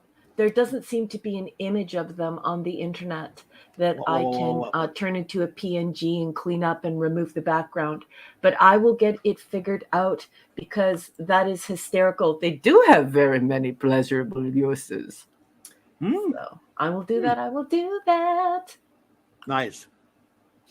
Well, that is pretty cool. Let me fix the light here. Hold on. Yeah. Where's the wormhole, Larry? It's in his basement. Yeah, that's where he keeps it. Oh, the Beacons are leaving. It says Clobbering Times, Raquel, Mark, have to call it a night. We're heading to bed, but we will be listening. Be seeing you. Be seeing you. Take care. Good night. Love you, Beacons. Good night, you cute people. Have a great sleep. And that's the thing I think people forget is like how big Deep Space Nine is. I mean, that's the Enterprise D, which is a massive starship. I know Wolfie's I'm sure still here, but just think of how. Yeah. Look at the power of this fully operational. Boost, I love Stephen Fry, dude. I love Stephen Fry, but I just hate that movie, man. Sorry. I kind of like Larry some of wants that to know if movie. you put a light kit on that. This is actually the Playmates model. So you ready? Here, hopefully this won't be. And too it makes loud. it. I don't know. It won't make you feel too much better, but I have friends that love it. So it's just I'm flawed in that way, buddy. Thank you, D-Bud. I mean, it was just, I guess, I don't know. I watched that miniseries over and over again so many times. I just didn't think it needed to be done. I was like, why would you do this? Why would you have anyone else play these characters? So, and especially the horrible redesign of Marvin, that was just so bad. But anyway, that is. You found Marvin's redesign depressing, Clobby? No, not. Oh, not Cassandra depressing popped enough. in. Cassandra popped Hey, in. She's looking Cassandra. at the model. She loves it. Hey, nice. Hello, No, it wasn't beautiful. de- Thank you so much for stopping in. And wasn't I'm depressing so glad enough. that you love the merch. That spins too. So, but yeah, it's just actually Playmates. They're one of their starships from their set, and That's nice. This is not a Love it. model. It's actually just you can find this on Fleabay. Still, I'm assuming I'll have to do a review of this, but yeah, it's really cool, and you can actually pop it off of the base. Be careful.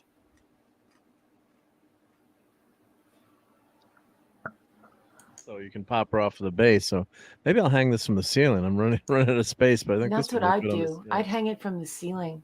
Yeah, that would look good. Maybe I think I have a spot next to the Astro Station above the Enterprise. That might Some fit. nice fishing line, and it'll be Get it up. beautiful. Get another one that you can have Impact Nor as well as Terrak Nor. And then what I had done for a while, I had lost one of these pylons. These pylons pop off. Don't worry, I'm not gonna break it. Don't break anything. So for the longest time, I was missing one of these pylons. I finally found it 2 weeks ago. Like fell into the shelf. When things fall, they always fall like where you can't see them. And I don't know how the heck it got under there. I have no. Yeah. I mean, it's like, how did it get there? And then last, a few weeks, I was like, oh, there's the Deep Space Nine pylon. It's like, so. Oh, you just received a very generous gift from Eric K. I love you, Eric. Thank you so much, Eric K, for the $5 super chat. Appreciate you, buddy. He says, why didn't the Cardassians take the space station back or destroy it if they were doing that with everything else? Always bothered me. I'm not sure. Probably because they were trying to come to a peaceful solution. I don't know. They were trying to look good, and the Federation might have talked them into it. It's a good question. Or maybe maybe it's hubris. Maybe they think that they'll retake it, and so they don't want to destroy it because of how much money it would be to make one of those. They did seem to not want to destroy it because they thought they might, something might happen. Well, they had the plot to take it back Grim in the and circle, right? Enigmatic Drop Bear are voting that you put it to the ceiling. Edie is saying this is a ceiling piece for sure. And Grim says this is definitely, the chat just jumped. This is definitely a perfect model for hanging on. Oh, well, I think he means from the ceiling. It's made for it. Everyone's voting. All right. Everyone's voting. I'm not gonna argue with the crowd because I don't want to get the cluboni. Hey, next to one of Deep Space State K7 in the storage compartments of quadricated. Yeah. What? I do have a model that I never built, actually. I should build that one too. Yep. And the other thing, quick show and tell. I was going to show the Star Trek day, and I forgot to show this. Was a watch I got years ago. Little glare. Here we go. Wow. See how cool it is with the. Nice. That's actually a really nice watch. And it's got all the mechanism. You for looking at that broken delta on the clubhouse. And the back is really cool too. Because if you ever buy anything with a broken delta or anything that says that starships are landing, that's it. I'm coming down there. See how cool that is? Yeah. Yeah, that's gorgeous. So it's a self-winding watch. So whenever I go out somewhere fancy, I wear because it's like understated. But then if the Star Trek fans always notice it, like you can't, it doesn't scream Star Trek. Mm-hmm. But and like I love that it's a wind watch. Yep. No battery. No battery, and it's also motion. One of those motion self-winding. That would make me wear watches again if I haven't in years. If that's gorgeous. If it would fit, which it wouldn't fit me. Yeah. Trying to get a good angle of it there. Yeah. It's all the gears and stuff. Engineers love gears. Love it. So I love that. yeah. That's beautiful. That was my show and tell Well, for the there we night. go. Yeah. Well, let's start letting Thank everybody you. get out of here. Yep. They've been here for quite a while. Yeah. Thank you. By the way, that was I'm fun stuff. hungry and my brain Oh, is you shut got to get off. number one. Some But you know food, what? folks. What? I'm gonna make the most popcorn? monster cheese whiz, not cheese whiz, Cheese grilled whiz. cheese sandwich. My brain's just gone tonight. With bacon and tomato.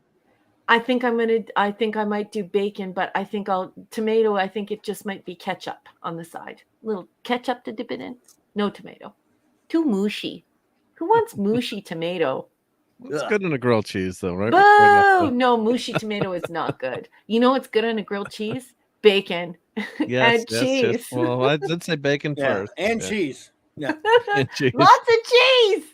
Well, my grandmother had that flying saucer she got at the World's Fair in the 30s. It was like you put your bread in it and you take the crust off. It's round.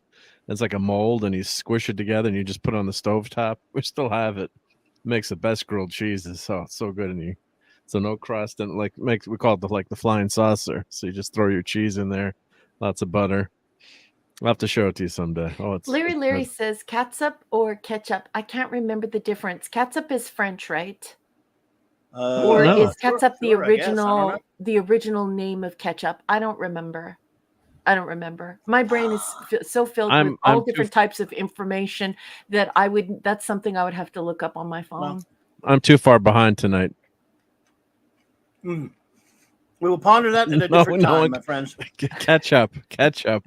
Come on, that was a good No, pun. I'm not giving you that one. Your agonizer, That was please. a good one. No, I've had enough of you At this hour to and your think of that A word All right, well, let's let everyone get going. and on your this. So Keiko love, your A word and your Keiko love, and just let's do some show notes, and we'll want to get some food to Raquel eventually. Yeah. She's delirious at this point. So, all right, everybody. Bacon stuff with bacon, as Max says. You got see. Look, dude. What are you trying to do here? Just all right, everyone. Mark Dean with a C has earned this. He's earned it. Your agonizer, please.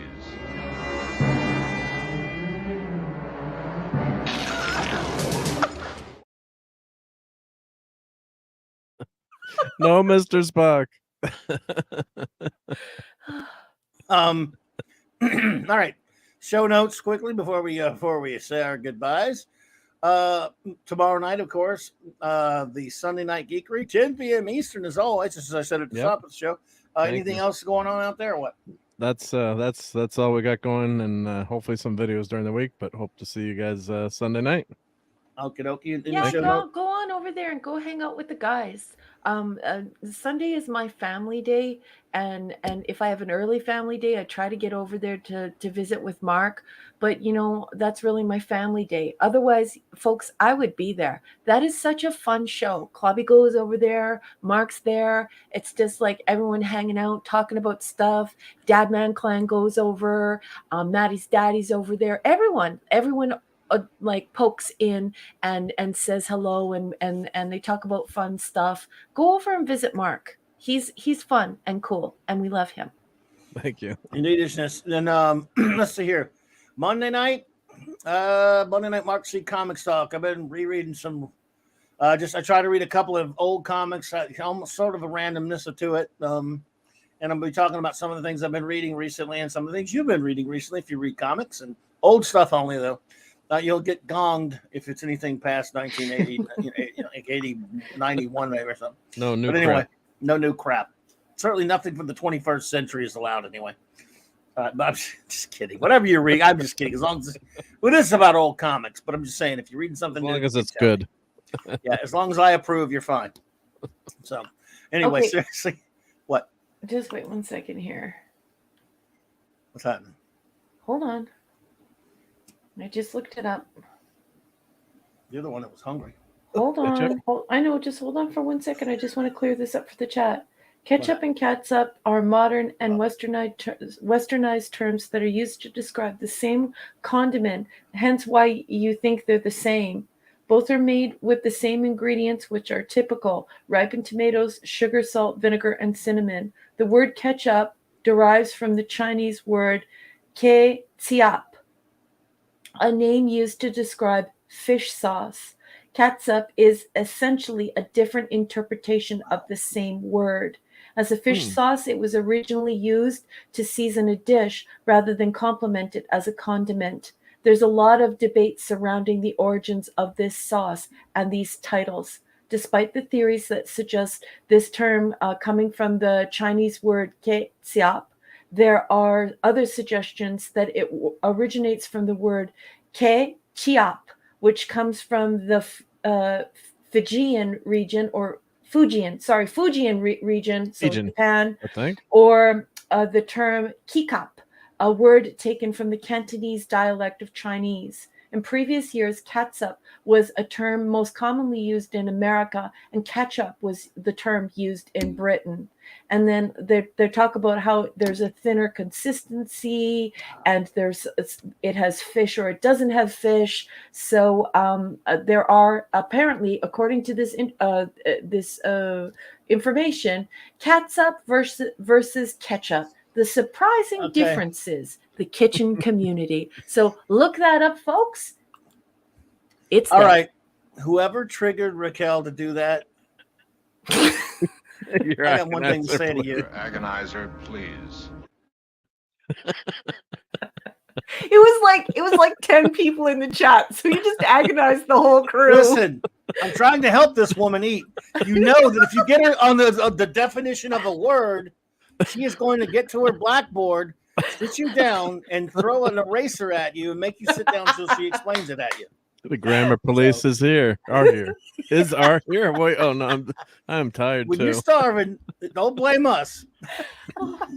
I love you all so much. Thank you for keeping me company tonight, for entertaining me, for talking about the stuff that I love, for being such great friends to me. Clobby, I love you so much. Mark, you were just such a great friend to me.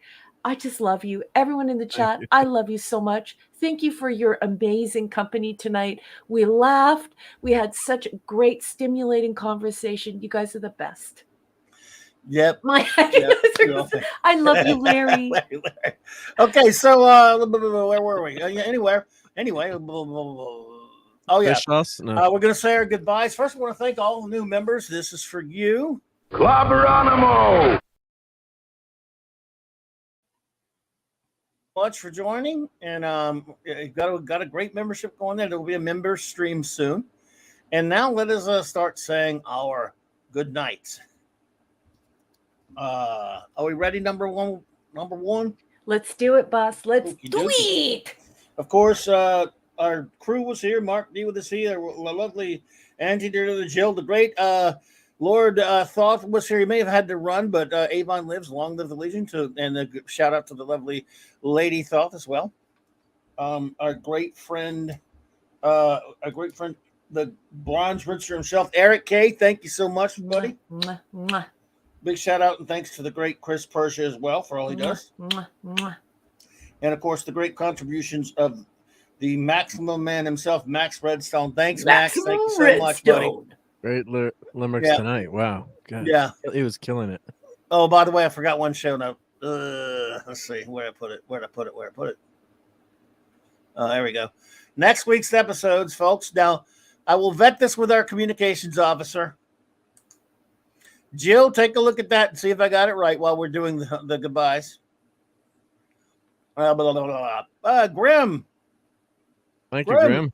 Thank you for joining. Appreciate you so much there, my friend. Thanks for being a member.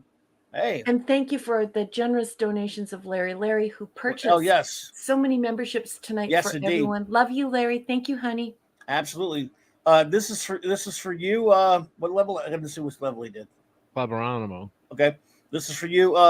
Thank you so much, Grim. Clobberanimo! Larry, thank you so much for your generosity. This is for you. I just love clobbering time. Oh, I know Larry's we had a lot of fun smiling. making those. Yep. And so our wonderful communications officer says those are the correct episodes, everyone. So there you go. Those are the ones we have next week. Stuff. I will leave that up there so give you a chance to see that while we continue with our goodbyes. Of course, the great J-Man was here. J-Man. Yay, J-Man. Hope he's doing well. We're going to be reviewing the comics with J-Man soon. Shooter, thank you for being here. What? I didn't know this. Whoa. Eric K bought memberships also tonight. Oh, Yes, okay. he did. He bought 5 memberships earlier. You guys should have told me. I thought Hello. I did. Thank you so Sweetheart. much, Eric.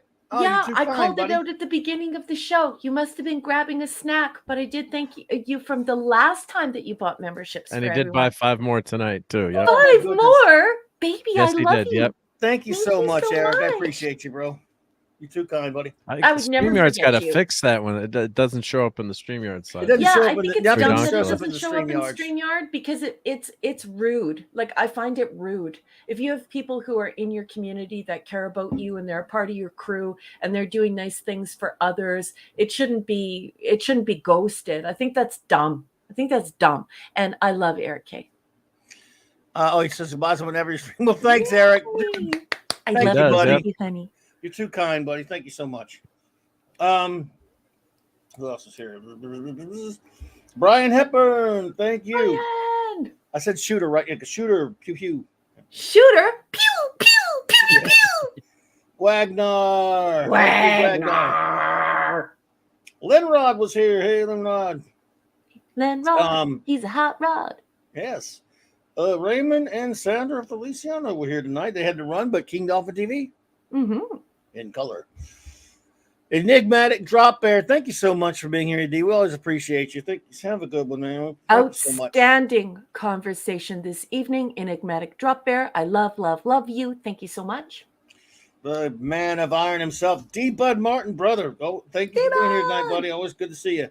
And great again- wrenching tonight. Thank you so much for as always, helping people in the community to access those memberships along with Eric K and Chris Persia. It's really important. And thank you so much for that. I really appreciate it. And that's Larry. Larry, thank you so much for your extraordinary contributions, my good friend. I really appreciate you. You have been too kind, and I like your let's see, Spinner Rack Reviews suggestion. I may put that into practice. What an extraordinary member of this community. And I agree, Larry the Great. Cardinal Sin has been too kind as well. Cardinal Sin, buddy, if you're out there, thank you so much. Love you, Cardi. Thank you. Indeed. Narat and Axamanda Bear. You're old. An Axamanda Bear. Thank you so much, Narat, for being here tonight. Captain Time Lord was here. Hello. Wolfie, and thank you for the pictures, Wolfie, and thank you for being here, my friend. Appreciate you. Indeed. Tyrell 72, my friend. Thank you so much for being here. It was a pleasure and an honor to get you through your workday, Tyrell. We're sending our love to you, sweetheart. Have a great night. I'll see you next week. Indeed. Phantom Outsider, buddy. Fanty. Fanty. Good to see you, buddy. Hope you're doing well. Mr. Angel, I hope you're still there, Shep. But thank you. Good to see you. Classic Comics. Thanks for hanging out with us, my friend. Classic Appreciate Comics. And thank you for your all of your comments tonight. And Alaric Harrison says Clobby does a pretty good co-sell. You know what? He also does a pretty good version of Gorn. And he also does an exceptional Zeki. His Zek is so good. Grand Negus. His Grand Negus is outstanding. I don't believe you. You're not supposed to be talking. You're a woman. You're supposed to be sitting in the corner and cooking things. I can't. Why are you wearing clothes? You clothe your females? That's disgusting. That's disgusting. Sounds so perfect. Alec Harrison, thank you for the kind words. Appreciate you, buddy. Dave G Sound, thank you so much for being here tonight. Dave G Sound. The Catman, aka DD Myers, thank you so much for being here. Hope you and your wonderful wife are well. And thank you for the generous gift tonight. That was just so thoughtful of you. And it wasn't just a gift, but a really nice note to Clobby and I. Thank you so much, DD Myers. Absolutely. Catmandu, and your beautiful wife. Thank you very much. Thank you so much. And let's see here. Apollonie's minion was here earlier. Oh my goodness. And the pepperoni.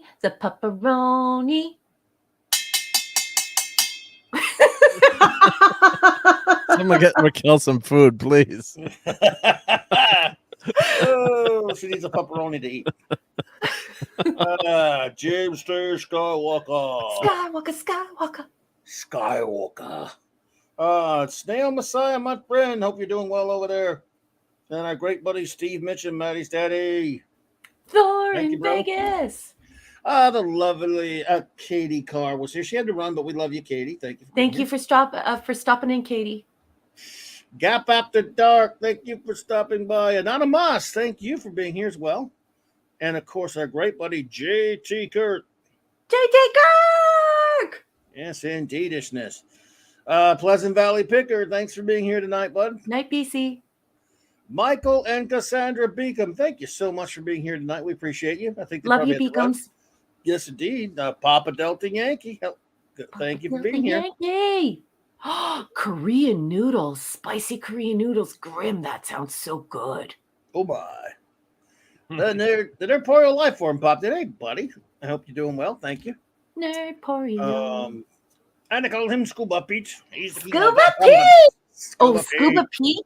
There's a present coming. There's a present on its way to you, as we speak. There's a box. There's a box. And it's on its way. Oh my, excellent. Zax, you Hulk villain. Thank you for popping in, Zax. Keely Chow, roll tide. You rolled it today, but man, I thought you were gonna lose today.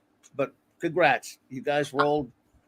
Jill, you didn't miss Nerd Poriel. You were eating supper.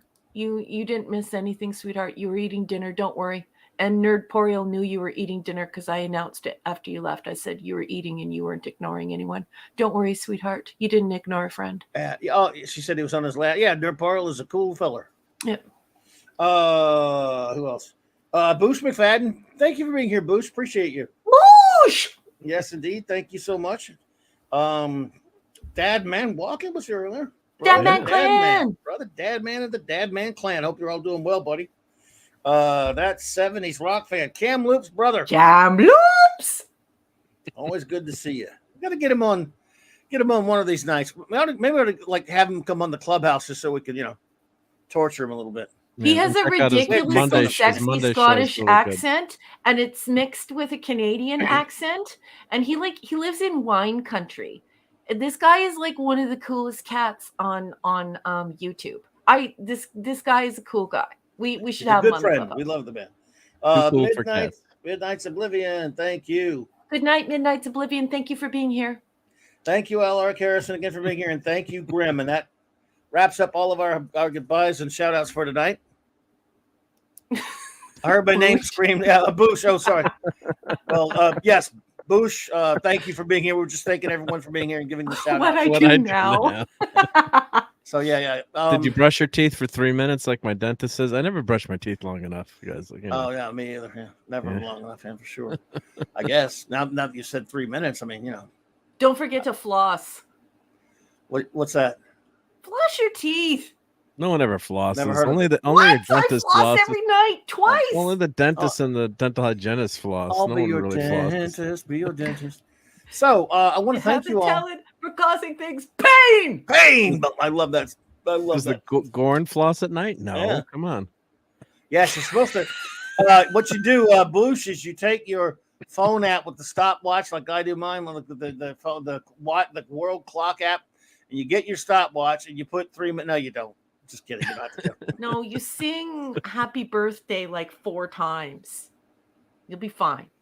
Yeah. How do you sing when you're How are you brushing going to sing your when teeth? you're brushing your teeth? That's you could think. Yeah, that's what they You say. have to do it over the sink. Don't you foam? Don't you use toothpaste? Listen, I'm starting to question your oral hygiene.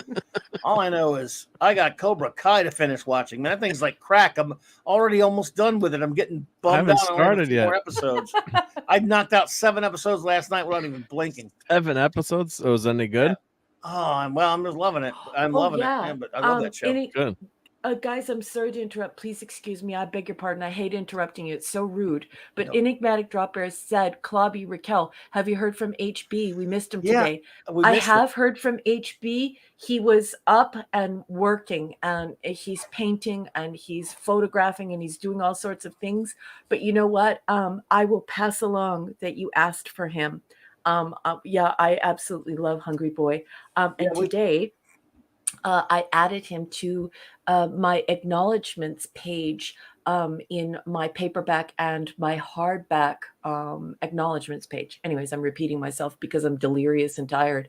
But it was such a pleasure to insert him into the book and talk about the painting and the image of the painting and how he wanted to give it to me because, you know, we developed this relationship and we both love 60s and 70s sci-fi.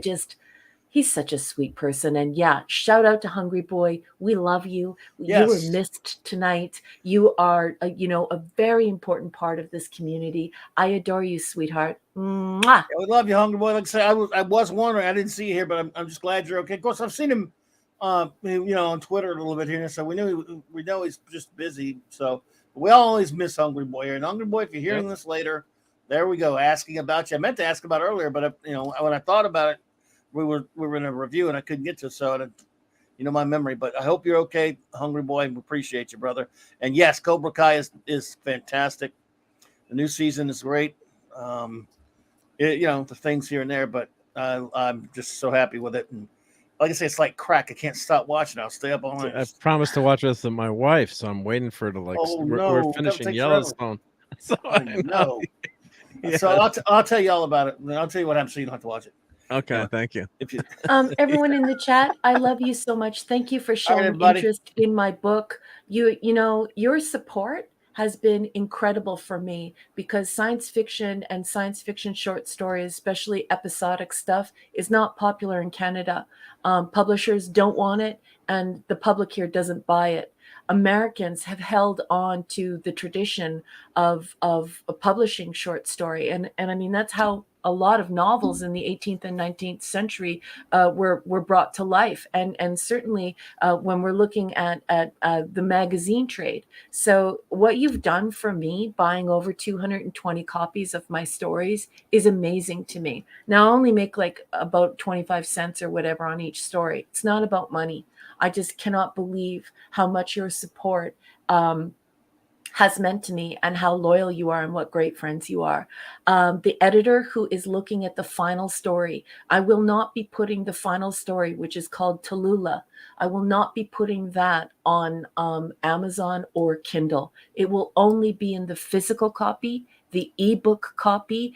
So the hardback, the paperback, and the full collection, the ebook story collection. So all 10 stories. That's the only way to access Tallulah. And the editor who is working on my project is working on another big project. So I actually have to wait for her.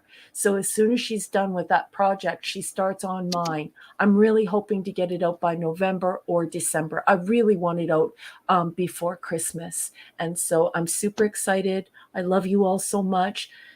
Just your interest, your loyalty, just your caring, like everything. I don't even know how I'll ever be able to thank you for what you've done for me. I love you. Thank you so much. Thank you all so much. Please have a wonderful rest of your night and weekend. And before we play out our wonderful credits made by our fantastic, amazing first officer, enjoy these fine messages and take care, everyone. Clobber on and trek on. Good night, everybody.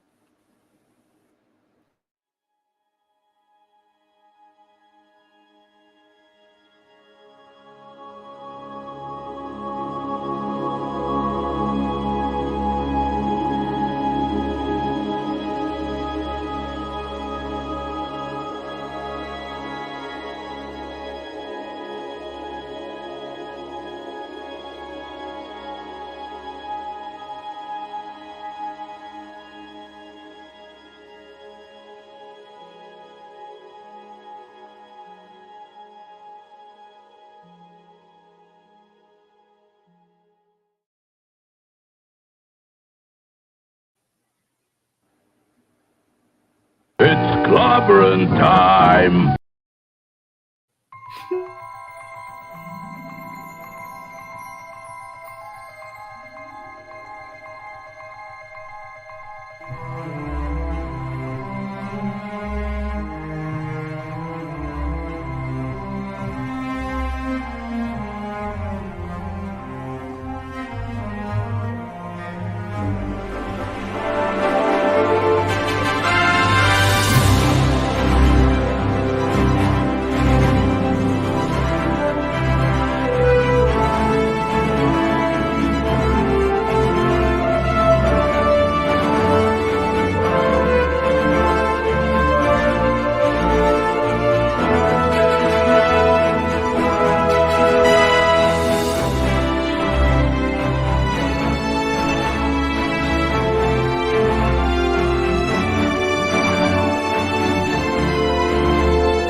I just love clobbering time!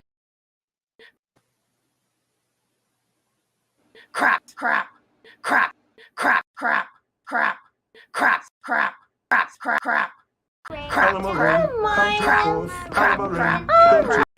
crap, crap. Crap, crap, crap, crap, crap, crap, crap, crap, crap, crap, crap, crap, crap, crap, crap, crap, crap, Clobbering. If you proceed, clobbering, you'll come with Not everyone. Make it stop. I meant to say good night, everybody.